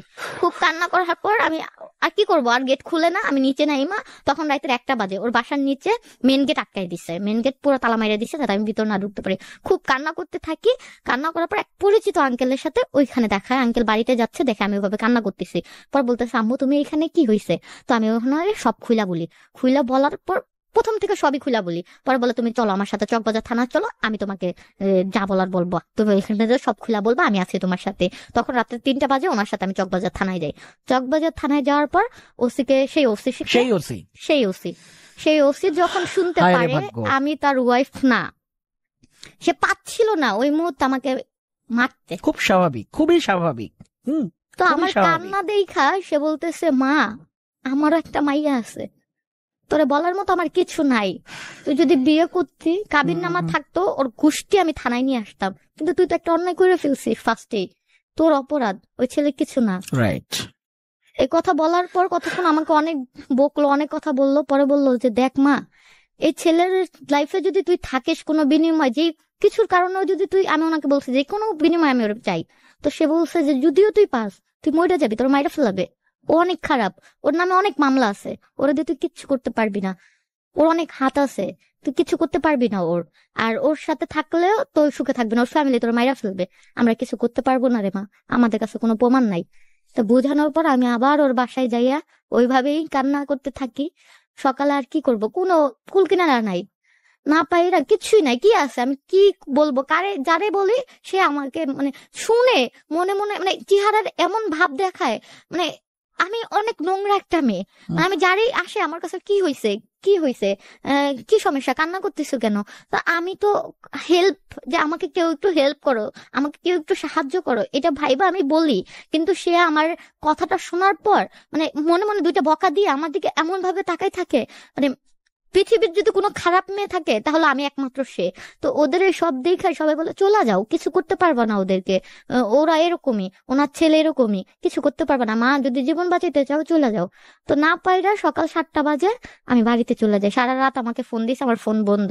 বাড়িতে যাইয়া তখন আর আমি কারো কে আমারে কি বলতেছে না বলতেছে কিছু না শুই না, আমি সেইভাবে কান্না করতে থাকি।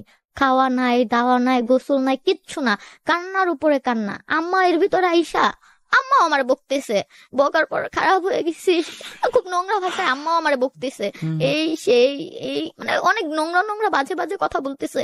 ওই বাজে কথাতে শুই না রুম আটকে গলায় ধরে দিচ্ছি। তারপর গলায় দড়ি যখন দিছি তখন জানালা দিয়ে আম্মা দেখে যে আমি গলায় দড়ি দিছি। পরে আম্মা আর গেট গুট না খুইলা বাবাকে ফোন দিছে। বাবা আয়সা দেখে যে আমি আর কি চিল্লাইতেছি, দম নিতে পারতেছি না, রশি গলায় আটকে গেছে। পরে বাবা কি করছে, গেট নিচ থেকে ভাঙবে, আম্মা ওইভাবে দাঁড়াই রইছে, আম্মা কিছুই বলতেছে না, গেটও ভাঙতেছে না, কিছুই না, আম্মা ওইভাবে দাঁড়াই রইছে। পরে বাবা গেট ভাঙা, গেট আমাকে বের করে পরে আর কি ঢাকা মেডিকেল নেয়। পরে আম্মা কিছুই না, আম্মা চুপ, আম্মা কোনো ধরা নাই, কোয়া নাই, কান্না নাই, আম্মা ঘুমাইতেছে, আম্মা কিচ্ছুই বলে না। তো বাবা ছোট মামাকে ফোন দিছে, মামা গ্রাম থেকে আসছে ওই মুহূর্তে আইসা পরে ধইরা আমাকে ফজর পর্যন্ত সবাই দেখতেছে চোখ মুখ উল্টাই গেছে, পাটা ঠান্ডা হয়ে গেছে, কিছুই বলতেছি না। পরে ঢাকা মেডিকেল নিয়ে যায়, ঢাকা মেডিকেল নিয়ে ট্রিটমেন্ট করার পর আমি সুস্থ হই। তখন দেখে আমার আম্মা ওইভাবে শুয়ে আছে। তো যখন বলে যে আম্মা শুয়ে আছে, তখন মনে হয়েছিল যে আমার মনে হয় সব থাকতেও আমি এতিম। মানে একটা মা মা যখন আমারে বুঝে না, তখন মনে হয় যে আমার সব থাকতেও আমি মনে হয় এতিম। আমি তো বাবাকে কিছু বলতে পারবো না, সে তো বাবা, সে পুরুষ, আমি তার কি বলবো। আমার মা আমার এই অবস্থা দেখে ঘুমায়, আমার বকে, মরলি না কেন, মরে যাইতি, তোর মতো মেয়ে মরে যায় ভালো। আপনি নিজের ড্রেস আপ একটু চেঞ্জ আনা শুরু করলেন এবং বিভিন্ন রকম ফ্রেন্ডদের সঙ্গে মিশা স্টার্ট করলেন। হ্যাঁ, তখন আমার ভিতরে হিংসা হতো যে কি বোরখা পরে হেজাব পরে থাকতাম, দাম তো পাইলাম না, কে কি দাম দিল, কি না করলাম, কিছুই পাইলাম না, দেখি এখান থেকে কি পাই, কি আছে এগুলার ভিতরে আমার দেখতে হবে। তখন নিজের থেকে সব বোরখাও বাদ দিলাম, হেজাব পরাও বাদ দিলাম। তখন আর কি যাইয়া ওয়েস্টার্ন ড্রেস পরা শুরু করলাম, ওয়েস্টার্ন ড্রেস কেনাকাটা করলাম। তখন সৌন্দর্য কিভাবে হওয়া যায়, পার্লারে ঢুকলাম, ওইভাবে সৌন্দর্য হইলাম। হওয়ার পর একটা ফ্রেন্ডের সাথে পরিচিত হয়, ওর নামটা আমি নিতে চাচ্ছি না, নামটা নাই থাক। তো ওর সাথে পরিচয় হওয়ার পর আমি ওকে বললাম যে ও বলতেছে যে ওকে আমার কথাটা সব বললাম যে দেখ এরকম এরকম। ও আমাকে জিজ্ঞেস করলো কি রিলেশন করিস নেই। আমি তখন বললাম যে এরকম এরকম। তো বলতেছে বাদ দে, যেটা হয়ে গেছে সেটা গেছে, একটা গেলে আরেকটা আইব। ওকে, আমরা আসছি আবারও ইতির কাছে, বাট আপনাকে যেটা একটু আবারও মনে করিয়ে দেই, ফেসবুক লাইভটা যেহেতু চলছে, লাইভটাকে শেয়ার করছেন এবং একই সঙ্গে যদি আপনার কোনো মূল্যবান মতামত থাকে আমাদেরকে টেক্সট করতে পারেন। গল্পটা যদি ভালো না লাগে সেটাও জানাবেন, ভালো লাগলেও জানাবেন। JFM স্পেস দিয়ে নাম লোকেশন পাঠিয়ে দিবেন কথাগুলো 2696 নাম্বারে। ইতি দেন তারপর বললো একটার জন্য পড়ে থাকিস, একটা গেলে আরেকটা আসবে, বাদ দে। বান্ধবী বললো হ্যাঁ, তো চল আমার সাথে। কই যাব? বলতেছে যে ডিজে পার্টিতে। ডিজে পার্টি কি, তুই কখনো যাস নাই? আমি কই না। চল চল। কখন? রাত্রে 11টা বাজে যাইতে হইব, সারা রাত থাকবে, ফজরে চলে আসবে। আমি কই এই টাইমে তো আমি যাইতে পারবো না, আমার বাসার সমস্যা হবে। তো বলতেছে চল একদিন, বলিস আমার বাসায় আসছিস, মিথ্যা কিছু বইলা চলিস। তো আমি আমারে যেভাবে হোক বুঝাইয়া ওরে ফোন ধরা দিলাম, বললাম আমার ফ্রেন্ডের আম্মা অনেক অসুস্থ, ওর বাসায় যাইতে হবে আমার আজকে। তো ও বলতেছে জানটি আমি একা বুঝতেছি না, ওরই তো আমার বাসায় পাঠান। এটা বইলা গেলাম, যাইয়া ওর ড্রেস পইরা আমি ওর সাথে ডিজে পার্টিতে গেলাম। ওইটাই লাইফে ফার্স্ট ছিল যে ডিজে পার্টি কি। এটা হচ্ছে আমি ওয়ারিতে গেছি। সেটা হচ্ছে ওয়ারিতে যাওয়ার পর দেখে একটা মাঠের ভিতরে অনেক লাইটিং করা, অনেক লোক ডিজে করতেছে। একটা ছেলে ও কতক্ষণ আমি চেহারা দিয়ে বসছি, বসার পরে দেখি যে কতক্ষণ গান বাজনা হচ্ছে, ও উঠা যায় ওই সবার সাথে, অনেক ছেলে মেয়ে ওদের সাথে নাচানাচি করতেছে। নাচানাচি করার পর পরে কিছুক্ষণ পর একটা ছেলে আমার পাশে এসে বসলো, বসে বলতেছে যে আপু সবাই দেখি এরকম, আপনি চুপচাপ, এই লাইনে কি ফার্স্ট নাকি? তো আমি বললাম হ্যাঁ। পরে বলতেছে নাম কি, কোথা থাকেন বললাম। বলার পর ও আমাকে একটা জিনিস দিয়ে বললো যে আপু খাবেন নাকি? তো আমি বললাম যে না, আমি এটা খাই না। খান না, অনেক ভালো আছে, খাইয়ে দেখেন একটু। খাবার জিনিস অফার করলেন? না, একটা নেশা জাতীয় একটা জিনিস আমাকে অফার করছে যে খাবেন নাকি। তো আমি বলছি না ভাই, আমি এগুলা খাই না। তো বলতেছে খান না? আমি বলি না ভাই, আমি খাই না। তো আমি একটা সাইড ব্যাগ নিয়ে গেছিলাম অনেক বড়। তো বলতেছে তাহলে আপু এটা আপনার, এই ব্যাগটা কি আপনার? আমি বললাম হ্যাঁ। তো বলতেছে এই ব্যাগের ভিতর রাখেন, যে কোনো টাইমে পুলিশ চলে আসবে, প্রবলেম হবে, আপনি কাউকে বললেন না কিন্তু। তো আমি বললাম আচ্ছা ঠিক আছে, বলবো না। তো এটা আমাকে ছেলেটা খেয়ে আমার হাতে দিয়ে ও চলে গেছে নাচার জন্য। তো আমার ফ্রেন্ড অনেকবার ডাক দিছে, আমি যাইনি, কারণ অনেক ছেলেদের ভিতরে আমি ফার্স্ট টাইম, আর এগুলা কি আমি বুঝতেছিলাম না। আমার কাছে কেমন যেন আনইজি ফিল হচ্ছিল। তো তখন ও যে আমার কাছে ওইটা দিয়ে গেছে, তো আমার মানে জিনিসটা দেখে খুব ভালো লাগতেছে। কাচের দেখতে কত সুন্দর, একটা শোপিস টাইপের, মানে এত সুন্দর দেখা যাইতেছে জিনিসটা। তো আমি বললাম একটু দেখবো খেয়ে কেমন লাগে। তো এটা বললাম একবার খাইলাম, খেয়ে দেখি যে আমার যেখান থেকে গেছে ওইখান থেকে মনে হচ্ছে যে আগুন ধরালে যেভাবে পুড়ে যায়, সেম ওইভাবে পুড়ে যাচ্ছে। দেন পরে ওটার পর 5 মিনিট পর আবার ঠিক হয়ে গেছে। 5 মিনিট পর মনে হলো আরেকটু খাইতো, এটা বইলা ওটার অর্ধেকটা আমি শেষ করে ফেলছি। অর্ধেকটা শেষ করার 5 মিনিট পর আমি বলতে পারি না আমি আমার কি হয়েছে, ভোর 5টা বাজে উঠা দেখি আমি হসপিটালে আমার সারা শরীর বমি দিয়ে মাইখা রয়েছে। আমি বলতে পারি না আমার কি হয়েছে। দেন যখন আমার হুশ আইসা, আমার ফ্রেন্ড আর ওর সাথে যে ছেলে ফ্রেন্ড গুলো ছিল আমাকে খুব মারলো, গাল দে এমন মারলো, মেয়েরা বলো ওর বয়ফ্রেন্ডের ফোন দে, ওর বয়ফ্রেন্ডের ডাক, মানে ওকে মামুনকে ডাকতে বলতেছে, বলে ওর বয়ফ্রেন্ডের ডাক দে, বয়ফ্রেন্ডের ডাক, যত টাকা বিল হয়েছে আমাদের যত প্রবলেম হয়েছে সব করে দিবে, আর নাহলে ওরা আটকায় রাখ, এই কথা বলতেছে। তো আমার ফ্রেন্ডও তখন চোখ পল্টি নিয়ে ফেলছে, ওগো দলে চলে গেছে। পরে এর ভিতরে ওদের ভিতরে একটা ছেলে ছিল, বলতেছে যে দেখ মেয়েটা তো নতুন, বুঝতেছে না, বুঝে নাই, ওকে কে জানি খাওয়াইছে, না হলে ও খাইতো না, তো যাই হয়েছে তোরা দেখ কিছু করিস না, বাদ দে, ছাইরা দে মেয়েটারে, ছাইরা দে। এ কথা বলাতে হয়তো বা ওই ছেলেটা অনেক রিকোয়েস্ট করাতে ওই আমার ফ্রেন্ডকে নিয়ে আমাকে দিয়ে রিক্সা দিয়ে উঠাই দেওয়ার পর ওর বাসায় আইসা ড্রেস চেঞ্জ করি। 3 দিন আমি 3 দিন আমি দিন দুনিয়ার কোনো খবর বলতে পারি না, আমি ফোন কোথায়, আমি কোথায়, আমাকে কই নিয়ে ফালাইছে আমি কিচ্ছু জানি না, কিচ্ছু বলতে পারি না। 3 দিন পর আমার মনে হচ্ছে যে এত ক্ষুধা লাগছে, আমি এতটা পরিমাণ ক্ষুধার্ত আমি দুনিয়া খাই ফেলতে পারবো।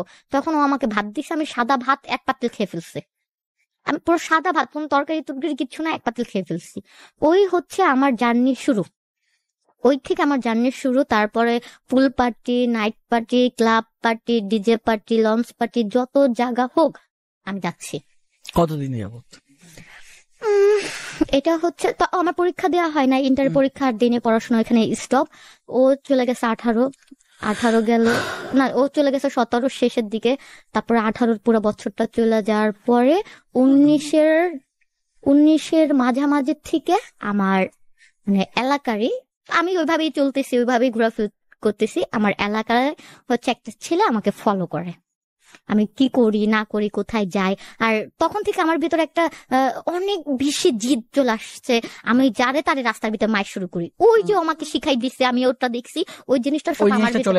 হ্যাঁ, আমি যারে তারে মারতেছি, যে কোনো ছেলেরে মারতেছি, যে কোনো মেয়েরে মারতেছি, শুধুই মারতেছি, আমাকে কেউ কিছু বলতেছে না, কোনো ছেলে আমার এতটা পরিমাণ সাহস আসছে যে আমি ছেলেদের মাইরা দিতেছি, আমার দিক তাকাইছে থাপ্পড় মাইরা দিছি, আমি হাঁটতেছি নিজে উন্নাটা ওর শরীরের উপর দিয়ে, তুই উন্না ধরে টান দিলি কেন, মার শুরু করছি।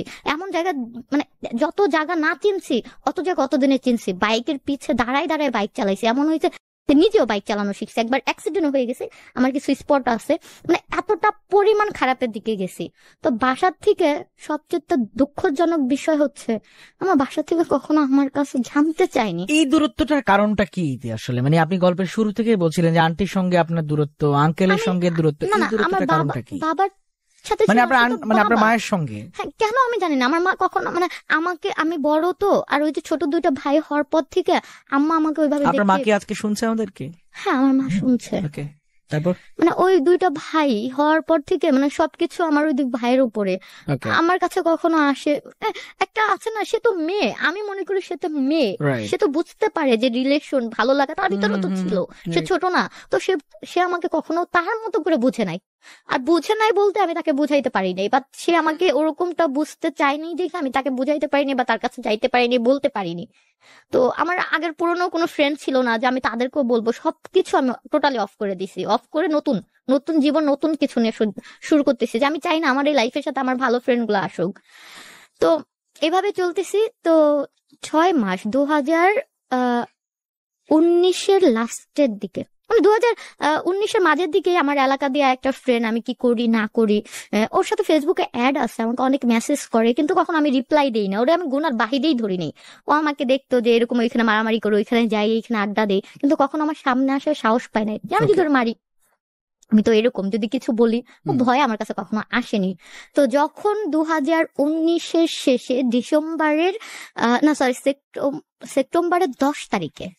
সেপ্টেম্বরের 10 তারিখে আমি শারমিনের বাসায় যাই। শারমিনের বাসায় আসার পথে ও আমাকে দেখে। ও আমাকে দেখার পর ওই দিন রাত্রে আমাকে ও মেসেজ করে, ওই ছেলেটা, ওর নাম আকাশ, আল ইসলাম আকাশ। ও আমাকে দেখে বলতেছে আপনাকে না, মানে আমার এলাকার নামটা উল্লেখ করে যে আজকে না আপনাকে আমি ওই জায়গা দেখছি। তো মেসেজের উপর থেকে লেখাটা দেখা যাচ্ছে, আমি সেন্ড করি নেই, আমি দেখতেছি যে ও আমাকে এই মেসেজটা লিখছে যে আপনাকে আজকে ওই জায়গায় দেখছি, না আমার এলাকাটা নাম উল্লেখ হয়েছে, তো তার মেসেজটা সেন্ড করছি। সেন্ড করে আমি বলতেছি তাই কখন, তো আমাকে টাইমটা বলতেছে এই টাইমে। তা আমি বললাম যে মিথ্যা না সত্য, আমাকে বলেন তো আমি কি রঙের ড্রেস পরা ছিলাম, তো আমাকে বলতেছে যে এই রঙের ড্রেস পরা ছিলেন। তো আমি বললাম ও, ওটাই শেষ, আর কোনো কথা হয়নি ওই দিন রাত্রে। পরের দিন সকালে আমাকে গুড মর্নিং জানাইছে। তখন আমি আর কি ওই যে বললাম যে এগুলাই করতাম, এগুলা করার পাশাপাশি তখন আর দেখি যে হাতেও হতে টাকা নাই, আর কতদিন কিভাবে চলবো। তো তখন একটা গিয়া করলাম, জব নিলাম একটা শোরুমে, জব নেওয়ার পাশাপাশি জবও করতাম, ওই পার্টি মাটি ওইগুলাও করতাম। তো ও আমাকে, ওই ছেলেটা আকাশ, ও আমাকে মেসেজ দিল সকালে, দিয়ে বললো গুড মর্নিং। আমি তখন জবে বললাম গুড মর্নিং, হাই হ্যালো কথাবার্তা হইলো। কথাবার্তা হওয়ার পর ওই দিন সারাদিন ওইভাবে গেল। রাত্রের বেলা আবার আমাকে মেসেজ দিছে, কেমন আছেন, ভালো আছি, কিভাবে কি কথাবার্তা হইতাছে। এক কথায় দুই কথায় পরিচয় হইলাম। সে আমাকে বললো যে আমি আপনাকে 1 বছর ধরে ফলো করতেছি। 1 বছর ধরে আপনি আমাকে ফলো করতেছেন? কয় হ্যাঁ। আমি কই, কিভাবে, কই? আমি ভাবছি উদ্দেই মনে হয় এইভাবে ফালতু। পর বলতেছে হ্যাঁ আপনি এইভাবে যান, ওইখানে যান, ওই এরে মারেন ওরে মারেন, ওইখানে আড্ডা দেন, আমি আপনাকে অনেক ফলো করি, অনেক কথা বলার ট্রাই করছি, আপনাকে অনেক মেসেজ করছি আমার আইডি দিয়ে, অনেকগুলো আইডি দিয়ে আপনি রিপ্লাই দেন নাই, আমার আপনার অনেক ভালো লাগে। আমাকে পাম দিচ্ছেন? বলে না পাম না। এভাবে সারা রাত তার সাথে কথা বলতে বলতে একটা ফ্রেন্ডলি হয়ে যায়। মামুনের কথা ভুলার জন্য কথাগুলো বলতেন? না, মামুনের জন্য না, ওই যে বললাম যে সে আমাকে বলছিল যে আমি আপনাকে এই এলাকায় দেখছি, ওই এলাকাটার নামটা দেখে আমি জাস্ট উত্তর দিছিলাম। ওই উত্তরের পর থেকে আর কি হাই হ্যালো হয়ে গেছে। আচ্ছা, উত্তরের পর থেকে মামুনকে তো ভোলা যাবেই না, ওটা তো প্রতি মুহূর্তে আমার। মামুনকে কেন ভোলা যাবে না? ওকে আমি ভুলতে পারবো না মনে হয় কখনো। আচ্ছা, তারপর কি হলো? দেন তারপরে ওই হাই হ্যালো হইলো, কথা বলতে বলতে ওর সাথে একটা ফ্রেন্ডলি ব্যাপার হয়ে গেল। ফ্রেন্ডলি বলতে মানে ও ভাবছে হয়তো 2-1 দিন কথা বলবো, ফ্রেন্ড হইবো, রিলেশন করবো, শেষ। আমিও মনে মনে করছি, যেহেতু আমি এই নিয়ত নিয়েই নামছি, হাই হ্যালো কথা বলি, এরকম তো করতেছি, কতগুলো ছেলের সাথে কথা বলতেছি, খাচ্ছি, টাকা উড়াচ্ছি, যেভাবে আমার টাকাগুলো আমি অন্যজনের উপর নষ্ট করছি, আমি সেম একই কাজ করতেছি। ছেলেদের সাথে ঘুরতেছি, রেস্টুরেন্টে যাচ্ছি, অমুক জায়গায় যাচ্ছি, ওদের কাছ থেকে আমার টাকা লাগবে, আজ ওকে বলতেছি আজ লাগবা, দিবা টাকা, না হলে ব্রেকআপ। এটা তো আমার ভিতরে কাজ করতেছে, আর এটা তো আমি করতেছি, যেহেতু আমি বলছি যে কি জিনিস আমি দেখা ছাড়বো। তো আমি বলছি এই যে ও পাইছে একটা মুরগি, কথা বললানি। তা আমি ওর সাথে বললাম আচ্ছা ঠিক আছে। বলতেছে তাহলে আমরা যেহেতু ফ্রেন্ড, আয় তুই তুই করে বলবো। আমি কি তোর তুই করে বলবো? আচ্ছা, কয় হ্যাঁ তাহলে কিন্তু তুই আমাকে সব শেয়ার করবি, আমি তোকে সব শেয়ার করবো। আচ্ছা ঠিক আছে, শেয়ার করবো, ফাইন। তো এইভাবে চলতেছে, আমি কি করি না করি এরা এসে বলি। তো মহরমের দিন, আমাদের যে মহরম হয় প্রতি বছরে, তো মহরমে তাজিয়া মিছিল, আমি আবার তাজিয়া মিছিলে যাই। যাই বলতে ওই যে বললামই, যেহেতু আমি খারাপ দিকে পা দিয়েই ফেলছি, কোনো কিছুই নাই, শুধুই যাচ্ছি ফ্রেন্ডদের সাথে একটু ফাইজলামি জাউরামি করার জন্য যাচ্ছি। যাওয়ার পরে সারাদিন ওইখানে, তো রাতটা এসে পিক আপ দিছি। ও আকাশ মেসেজ দিছে যে তুই গেছিলি মিছিলে? আমি কই হ্যাঁ গেছিলাম। কই আমিও তো গেছিলাম। আমি কই তুই গেছিলি?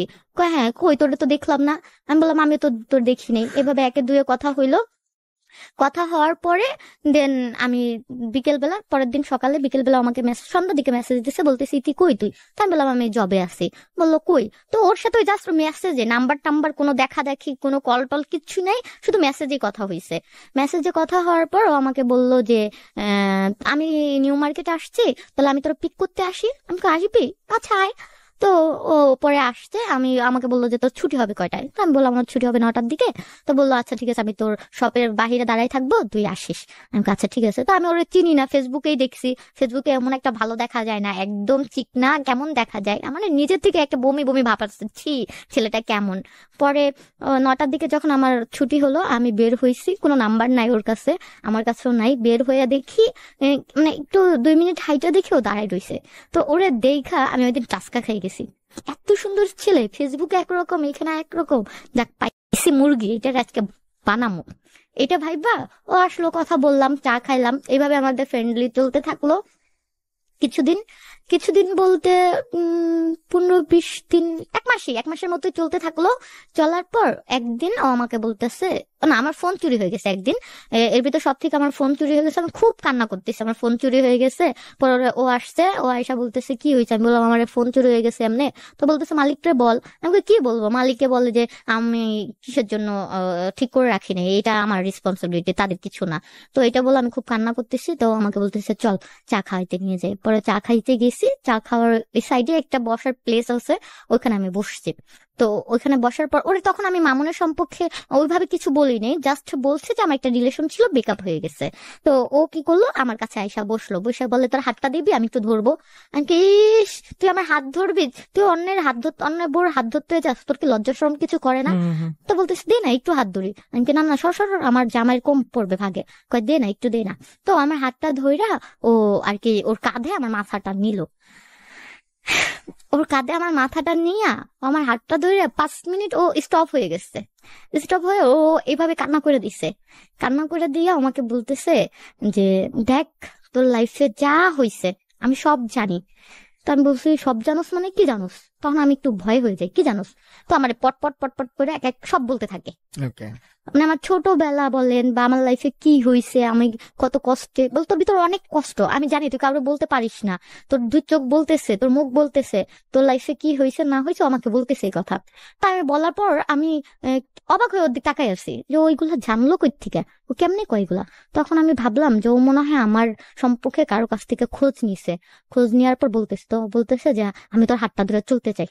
তো আমি বললাম কি যে তুই ফ্রেন্ডশিপের আগে বলছিলি যে আর সব ছেলেদের মতো প্রথমে 2 দিন ফ্রেন্ডশিপ করবি, 3 দিনের মাথায় অফার দিয়ে রিলেশন করে 4 দিনের মাথায় ছাইড়া চলে যাবি, এটা তুই করবি না বলছিস, তুই তো সে ফালতু ছেলের মতো। তো আমার মুখে তখন মানে আমার অনেক রাগ উঠতেছে, আর আমি মুখটা খুব নোংরা নোংরা ভাষায় ওরে বলতেছি, বইলা টইলা আমি বলতেছি তুই আমার কখনো ফোন দিবি না, যদি তুই আমার কখনো ফোন দেস তাহলে খবর আছে। সিম টিম বন্ধ করে রাইখা দিচ্ছি। রাইখা দেওয়ার পর আমার আর ওর সাথে কোনো যোগাযোগ ছিল না। একদিন পর আমি কি ভাইবা জানি সিমটা ওপেন করছি। ওপেন করার পর ও আমাকে ফোন দিছে। ফোন দেওয়ার পর বলতেছে তোর পায়ে ধরি, তোর হাতে ধরি, তোমার খারাপ কিছু মনে করিস না, তুই আমার ফ্রেন্ডের মতো ভাবছোস, আচ্ছা ঠিক আছে আমি তোর ফ্রেন্ডই, আমি তোকে একতরফা ভালোবাসা যাবো, তুই আমাকে ভালো না বাসিস তো কি হয়েছে, আমি তোকে ভালোবাসা যাবো, তুই আমার তোর ফ্রেন্ডের মতোই দেখিস, তোমার ফ্রেন্ডশিপটা নষ্ট করিস না, আমি তোর সারা জীবন তোর পাশে ফ্রেন্ডলি হয়ে থাকতে চাই। হ্যাঁ আমি তোর ভালো লাগছে, আমি তোর ভালোবাসছি, তোর কষ্ট, আমি তোরে ভালোবাসি না তোর কষ্টরে ভালোবাসি, তোর কষ্টের সাথে হইতে চাইছি, এর জন্য আমি তোকে বলছি। এখন এটার জন্য যদি তুই আমার ফ্রেন্ডলি নষ্ট করতে চাস, আচ্ছা ঠিক আছে আমার লাগবে না, আমি একাই ভালোবাসা যাবো, তুই আমার ফ্রেন্ড হয়ে যেমনি ছিলি অমনি থাক। তো আমাকে একটাবার সুযোগ দে, আমি কখনো তোর রিলেশনের কথা বলবো না, তোর কখনো বলবো না, আমি যেভাবে ছিলাম ফ্রেন্ড আমি সেভাবেই থাকবো। ওকে, আমাদের প্রোগ্রামের যে নির্ধারিত সময় 12:20 হয়ে গেছে। হ্যাঁ মানে 12টায় আমাদের প্রোগ্রামটা শেষ। আর কতটুকু সময় আপনার লাগবে? আর 20 মিনিট।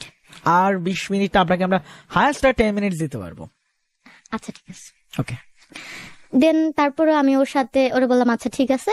পরে ওর সাথে এইভাবে ফ্রেন্ডলি রইলো। হঠাৎ একদিন ও আমাকে বলে যে তোর সাথে আমার আর সামনে আগানো যাবে না, পসিবল না, আমার ফ্যামিলিতে যাই না গেছে, তোর সাথে আমার কিছু আছে, আমি আর পারবো না। তো এই কথাটা বলাতে না আমার ওই মামুনের কথা মনে পড়ছে, যাওয়াটা, দুইটা মিলিয়ে আমার ভিতরে খুব কষ্ট অনুভব হইয়া আমি অনেক কান্না করে দিছি।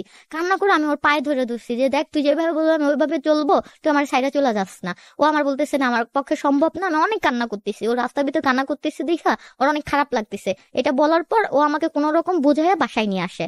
বাসায় নিয়ে আসার পরে ও টোটালি সিম টিম আইডি সব অফ করে দিয়ে আমার সাথে যোগাযোগ বন্ধ করে দেয়। আমার ওই সব মিলিয়ে সব কষ্ট, আগের পরের মাঝে ফ্যামিলি সব মিলিয়ে আমার অনেক কষ্ট, অনেক কান্না আইতেছে। তো সেম আমার ওই ফ্রেন্ড শারমিন, ও আবারও আমাকে বোঝায় যে তুই বারবার কিভাবে এমনি হবি, তুই বারবার এক ভুল কিভাবে করিস, আর এরকম তুই ভাঙ্গস কেন, তুই তো নিজের প্রতি কনফিডেন্স নাই, তুই এরকম কিসের জন্য। তখন ও আমাকে অনেক নোংরা ভাষায় বকে আর একটা জোরে থাপ্পড় মারে বলে যে দেখ তোরা আমি বোনের মতো ভাবি, এর জন্য তোরা আমি বলতেছি তুই যে ভালো হইতে পারিস ভালো হবি, আর নাহলে তুই আমার লাইফে কোনোদিন আবি না, তোর সাথে আমার ফ্রেন্ডলি নষ্ট, তোরা অনেক দেখছি অনেক বলছি তুই শুনোস না, আজকের পর থেকে তুই যদি ভালো না হইতে পারিস তুই আর আমাদের কাছে আসবি না, তোর সাথে আমার কিছু নাই। আর এই ছেলে যে যাওয়ার সে যাইবো, গেছে কেন একটা এটার আশা পড়ে আসছিস কিসের জন্য, যে যাওয়ার তাদের কোনোভাবে ধরে রাখতে পারবি না, সাইডে দে। পরে আমি কি করছি, জিদ্দে ফোন অফ করে রাখছি। 3 দিন পর আকাশ যে সেকেন্ড, ও আমার ওই ফ্রেন্ডে নক দেয় এফবিতে যে আপু আমার ইতির সাথে একটু যে কথা বলাই দেন, ইতিরে বলেন যে 2 মিনিট লেগে আমার সাথে যেন দেখা করে। আমার ফ্রেন্ড বলে না আপনি আমার বান্ধবীর অনেক কান্না করাইছেন, এখন কি, এখন আর কোনো কিছু না। তো যাইভাবে হোক আমার ফ্রেন্ডে ম্যানেজ কইরা আমার সাথে দেখা করে 2 মিনিটের জন্য। দেখা করার পর আমি যখন ওর সাথে দেখা করতে বের হই, ও রাস্তার ভিতরে আমার পা জড়াই ধরে খুব কান্না করে বলে যে আমি লাইফে এমন একটা জিনিস হারাইতে গেছি, মানে আমার কপালটা আমি হারাই ফেলতেছিলাম। আমি তোরে ছাড়া থাকতে পারবো না, ফ্যামিলি যাওয়ার হইব, ফ্যামিলিটা বোঝা যাইব, আমি তোরে কোনো মতে ছাড়তে পারবো না। আমি তো ছাড়তে পারবি না, তুই ছাড়ছিলি কিসের জন্য? আমি অনেক ভুল করে ফেলাইছি, আমি অমূল্য সম্পদ হারাই ফেলছি, আমি তোর পায়ে ধরে, তুই আমার ছেড়ে যাইছি না, তুই যেমনে কবি আমি সামনে চলবো। এরপরের থেকে আমি যাই হোক অনেক কথাবার্তা এখানে ও আমাকে ম্যানেজ করছে, বুঝাইছে। এরপর থেকে আমার ভিতর ওই একটা কাজ করতো, এখনো করে, যে ও যদি আমাকে মামুনের মতো ছেড়ে চলে যায়, ও যদি একবার ছেড়ে চলে যায়, বিশ্বাস করতে হ্যাঁ পারি না। ইচ্ছা হয় না। তো Right. আমি ওরে অনেক পরিমাণ পেন দেই, এত পরিমাণ পেন দেই যেটা ও অন্যায় করে না, সেটা আমি বইলা ওরে বলি তুই এটা করছিস। আমি আমার লাইফে আমি ফার্স্টে বলছি যে ও মামুন যাওয়ার পর আমি অনেকটা খারাপ দিকে চলে যাই, অনেক মারধর করি। তো আমি ওরে এত মারি, ওপেন রাস্তা চিনি না, পাবলিক জানি না, আমি সবার সামনে ওরে মারতে থাকি। ও ওর কোনো অন্যায় নাই, ও সবার সামনে আমার পায়ে ধরে বলে যে তুই আমার মার, আমি কিছু বলবো না, কিন্তু প্লিজ ইতি আমার ছাইরা যাইস না। ওকে, ইতির কাছে আমরা যাব এবং সেই মানুষটাকে আমরা আজকে একটা চেষ্টা করতে পারি এই একই ফ্রেমে নিয়ে আসবার জন্য। বাট তার আগে আপনাকে আমি যে কথাটা বলতে চাই, যারা দেখছেন এই মুহূর্তে, নির্ধারিত সময়টা শেষ হয়ে গেছে। ইতির কান্নায় যদি বলি যে আগর ফ্রেমের স্টুডিওটা আজকে একটু অন্যরকম, অনেকটাই ব্যথিত আমরা। মানুষের জীবনেও এরকম ঘটনা ঘটে, মানুষের জীবনেও এত ধরনের নাটক ঘটতে পারে। নাটক সিনেমায় হয়তো বা আমরা সাধারণত এই জিনিসগুলো দেখি।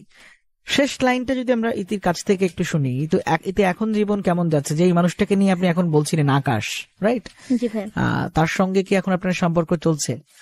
ভাইয়া আমি মনে করি যে আমি মনে হয় লাইফে ভালো কিছু করছি, কোনো একটা ভালো কিছু করাতে আল্লাহ আমার এত ভালো একটা ফল দিছে।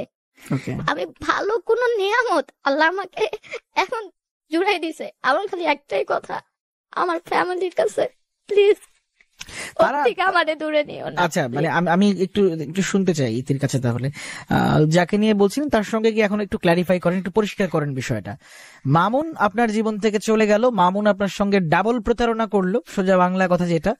এন্ড আপনি একটা সময় ড্রাগ এডিক্টেড হয়ে গেলেন এবং আপনি একটা সময় পার্টি করা শুরু করলেন ওই লাইফটা কেমন দেখার জন্য, এবং মামুন যা যা করতো সেই কাজগুলো আপনি করতেন। এখন ব্যাপারটা হচ্ছে মামুন তো অনেকের সঙ্গে রিলেশনে ইনভলভ হয়ে হচ্ছে ওর যে ক্যারেক্টার বা ওর যে স্বভাব, সেই স্বভাবের কাজগুলো করতো। মানে আপনার ভিতরে কি এখনো সেই মামুনের স্বভাবটা কি বাস করে? না, এটা ছিল, ওই যে বললাম না, এখন বর্তমানের কথা বলছি। এখন বর্তমান মানে আমার কারোর দিকে তাকাইতে, মানে কেন যে আমার কারোর দিকে তাকাইতে ইচ্ছেই করে না। আমি যার দিক তাকাই আমি আকাশকে দেখতে পাই। আমার আগের যে ইন্টারেস্ট, যে ভাবনা, যে ভালো লাগা সব শেষ। এখন মানে কিছু করতে গেলে ভালো একটা ড্রেস পরবো, তখন আমি তো ওরে জিজ্ঞাসা করি, তো আমার কাছে সব জায়গায় এখন খালি ওরেই দেখতে একটু মামুন, মানে আকাশ থেকে মামুনের কাছে একটু যাই, একটু মামুনের দিকে যাই আমরা। সেটা হচ্ছে মামুনের সঙ্গে আপনার শেষ দেখাটা কবে? শেষ দেখা হইছে আমি আকাশকে নিয়ে বের হইছিলাম, আকাশ আমাকে নিয়ে ঘুরতে বের হইছিল। কতদিন আগে? প্রায় কতদিন হবে এটা, 4-5 মাস আগে। 5 মাস আগে ধরলাম। হ্যাঁ 5 মাস আগে হবে। আমি আকাশ আমাকে নিয়ে বের হইছিল, তো ও আমাকে দেখছিল, ও হোন্ডা নিয়ে যাচ্ছে, আমাকে দেখা আর কি ও কিছু একটা বলছিল। তো আমি সেটা ওকে খেয়াল করিনি, আকাশ খেয়াল করছিল ওকে খেয়াল করে বলতেছে মামুন যাচ্ছে। তো আমি তো দেখিনি। তো বলতেছে হ্যাঁ আমি দেখছি। তো আমি আর কিছু না বলে আমরা চলে আসতেছি। ও বাইক নিয়ে আবার পিছে ব্যাক করে আমার সামনে এসে দাঁড়াইছে। তারপর তো দাঁড়াইখানোর পর আকাশ ওকে অনেক কথা বলছে যে দেখো ভাই, তোমাদের ভিতর কি ছিল না ছিল সেটা আমি আসার আগে ছিল, সেটা আমি জানতে চাই না। আমি আসার পর আমার বউ ও কি করতেছে না করতেছে সেটা দায়িত্ব সব আমার, তোমার না। আপনারা বিয়ে করেছেন? না, আমাদের বিয়ে অতি শীঘ্রই হয়ে যাবে, চিন্তা ভাবনা করতে। না, এখন ব্যাপারটা হচ্ছে তারপর মামুন কি বললো আপনাকে? তো আমাকে আর মামুন কিছু বলে নাই, আকাশই বলছে যে এর পরবর্তীতে তুমি যদি ইতির সামনে বা কোনো ব্যাপারে ইতির কাছে আসো, ফোন দাও, খোঁজ নাও, ভাই তখন আমার থেকে খারাপ কেউ হবে কখনো না। জিজ্ঞাসা করে নাই, মানে আপনি জিজ্ঞাসা করেন নাই যে কেন মামুন এই কাজগুলা করলো? না, আমার ওকে একজন শত্রু, তো তার শত্রুর সঙ্গে এরকম বিহেভ বা এই ধরনের আমার অ্যাটিটিউড। ফ্যামিলিকে জিজ্ঞেস করার অনেক কিছু ছিল, কিন্তু ওর ফ্যামিলির যে ব্যবহারটার পরে ওকে আমার আর জিজ্ঞেস করার কিছু ছিল না। ওকে আর কি জিজ্ঞেস করবো, ওর ফ্যামিলি যেহেতু এরকম, ওকে আর আমার বলার কিছু ছিল না। যাকে খুব ভালোবাসা যায় তাকে নাকি বুক ভরে ঘৃণা করাও যায়, যেটা আজকে গেস্ট যিনি ইতি তার কাছ থেকে, তার মুখ থেকে কথাগুলো শুনে আজকে আমরা অলরেডি বুঝতে পারছি। বিকজ মামুন চ্যাপ্টারটা নিয়ে অলরেডি খুব একটা কথা হচ্ছে না, এবং এখন লাইভে যেই মানুষটাকে আমরা দেখাবো বা যেই মানুষটার সঙ্গে আমরা একটু পরিচিত হব, তার কাছ থেকে আমরা বাকি গল্পটা শুনি। চলেন। আসসালামু আলাইকুম ভাইয়া, কি নাম আপনার? ওয়ালাইকুম আসসালাম ভাইয়া, আমার নাম হচ্ছে আল ইসলাম আকাশ। ও আচ্ছা, আপনি সেই আকাশ। আচ্ছা, Yes, যাকে thank you. নিয়ে আমরা গল্পটা শুনছিলাম এবং আজকে আমাদের গেস্ট যিনি ইতি, তিনি আপনাকে নিয়ে কথাবার্তাগুলো বলছিল। আকাশ, প্রথমেই একটা প্রশ্ন আপনার কাছে, যেহেতু আপনিও একজন ছেলে আমিও একজন ছেলে, এবং ছেলেদের একটা গার্ডস থাকে, ছেলেরা আলটিমেটলি সবসময় যেটা যে না কারো কাছে পরোয়া করবে না, কেয়ার করবে না, মানে এই মেয়েটার মধ্যে আপনি এমন কি দেখলেন যে মানে যেটার জন্য হচ্ছে আপনি একদম দিওয়ানা হয়ে গেলেন বা পাগল হয়ে গেলেন, বা ও যা বলতো তাই আপনি করা স্টার্ট করলেন, কেন সেটা? অ্যাকচুয়ালি বেসিক্যালি মনে করেন যে মানুষের লাইফে নানা ধরনের কষ্ট থাকে। হুম। সো কেউ চায় কষ্টগুলো আপন করে নিতে, আর কেউ চায় কষ্টের ভিতর আরো কষ্টের আগুন বাড়ায় দিতে। আপনি টোটাল বিষয়টা জানেন, মানে ইতির সঙ্গে কি হ্যাঁ। কি হয়েছে না হয়েছে এভরিথিং জানেন? অ্যাকচুয়ালি আমি সব জানি বলতে, আমি পরের কাছ থেকে কি শুনলাম তা মেটার না, হুম। ও আমাকে কি বলছে সেটাই হচ্ছে বড় মেটার। আচ্ছা, আর মানে মানে ইতির জীবনে আজকে যা যা আপনি এই রেডিওতে তো পুরো ঘটনা শুনলেন হ্যাঁ, আজকে, অবশ্যই। মানে যা যা আজকে বললো এই প্রত্যেকটা লাইন আপনি জানেন, এই গল্পগুলো আপনার জানা। একটা মানুষ ভেঙে যাচ্ছে, একটা মানুষ নষ্ট হয়ে যাচ্ছে, একটা মানুষ বাজে দিকে যাচ্ছে, নেশা করছে বা ক্লাবে যাচ্ছে, এই জন্য কি একজন মানুষ হিসেবে তার পাশে আপনি দাঁড়ালেন, নাকি মানবিকতার জায়গা থেকে, নাকি ভালোবাসার জায়গা থেকে? ইতির পাশে আজকে আকাশ এই মুহূর্তে, সেটা কি মানবিকতার জায়গা থেকে আকাশ দাঁড়ালো নাকি ভালোবাসার জায়গা থেকে? অ্যাকচুয়ালি ও জানতো না যে ওকে আমি অনেক আগে থেকে পছন্দ করি। কতদিন আগে থেকে? ও বলতেছে যে 2019-এর সেপ্টেম্বরের 10 তারিখে ওর সাথে আমার কথা হয়েছে, কিন্তু তারও আচ্ছা। 2-3 বছর আগে থেকে ওকে আমি ফলো করছি। যখন মামুনের সঙ্গে ওনার একটা সম্পর্ক ছিল? অ্যাকচুয়ালি আমি জানতাম না তখন, আচ্ছা, আমি ফলো করতাম।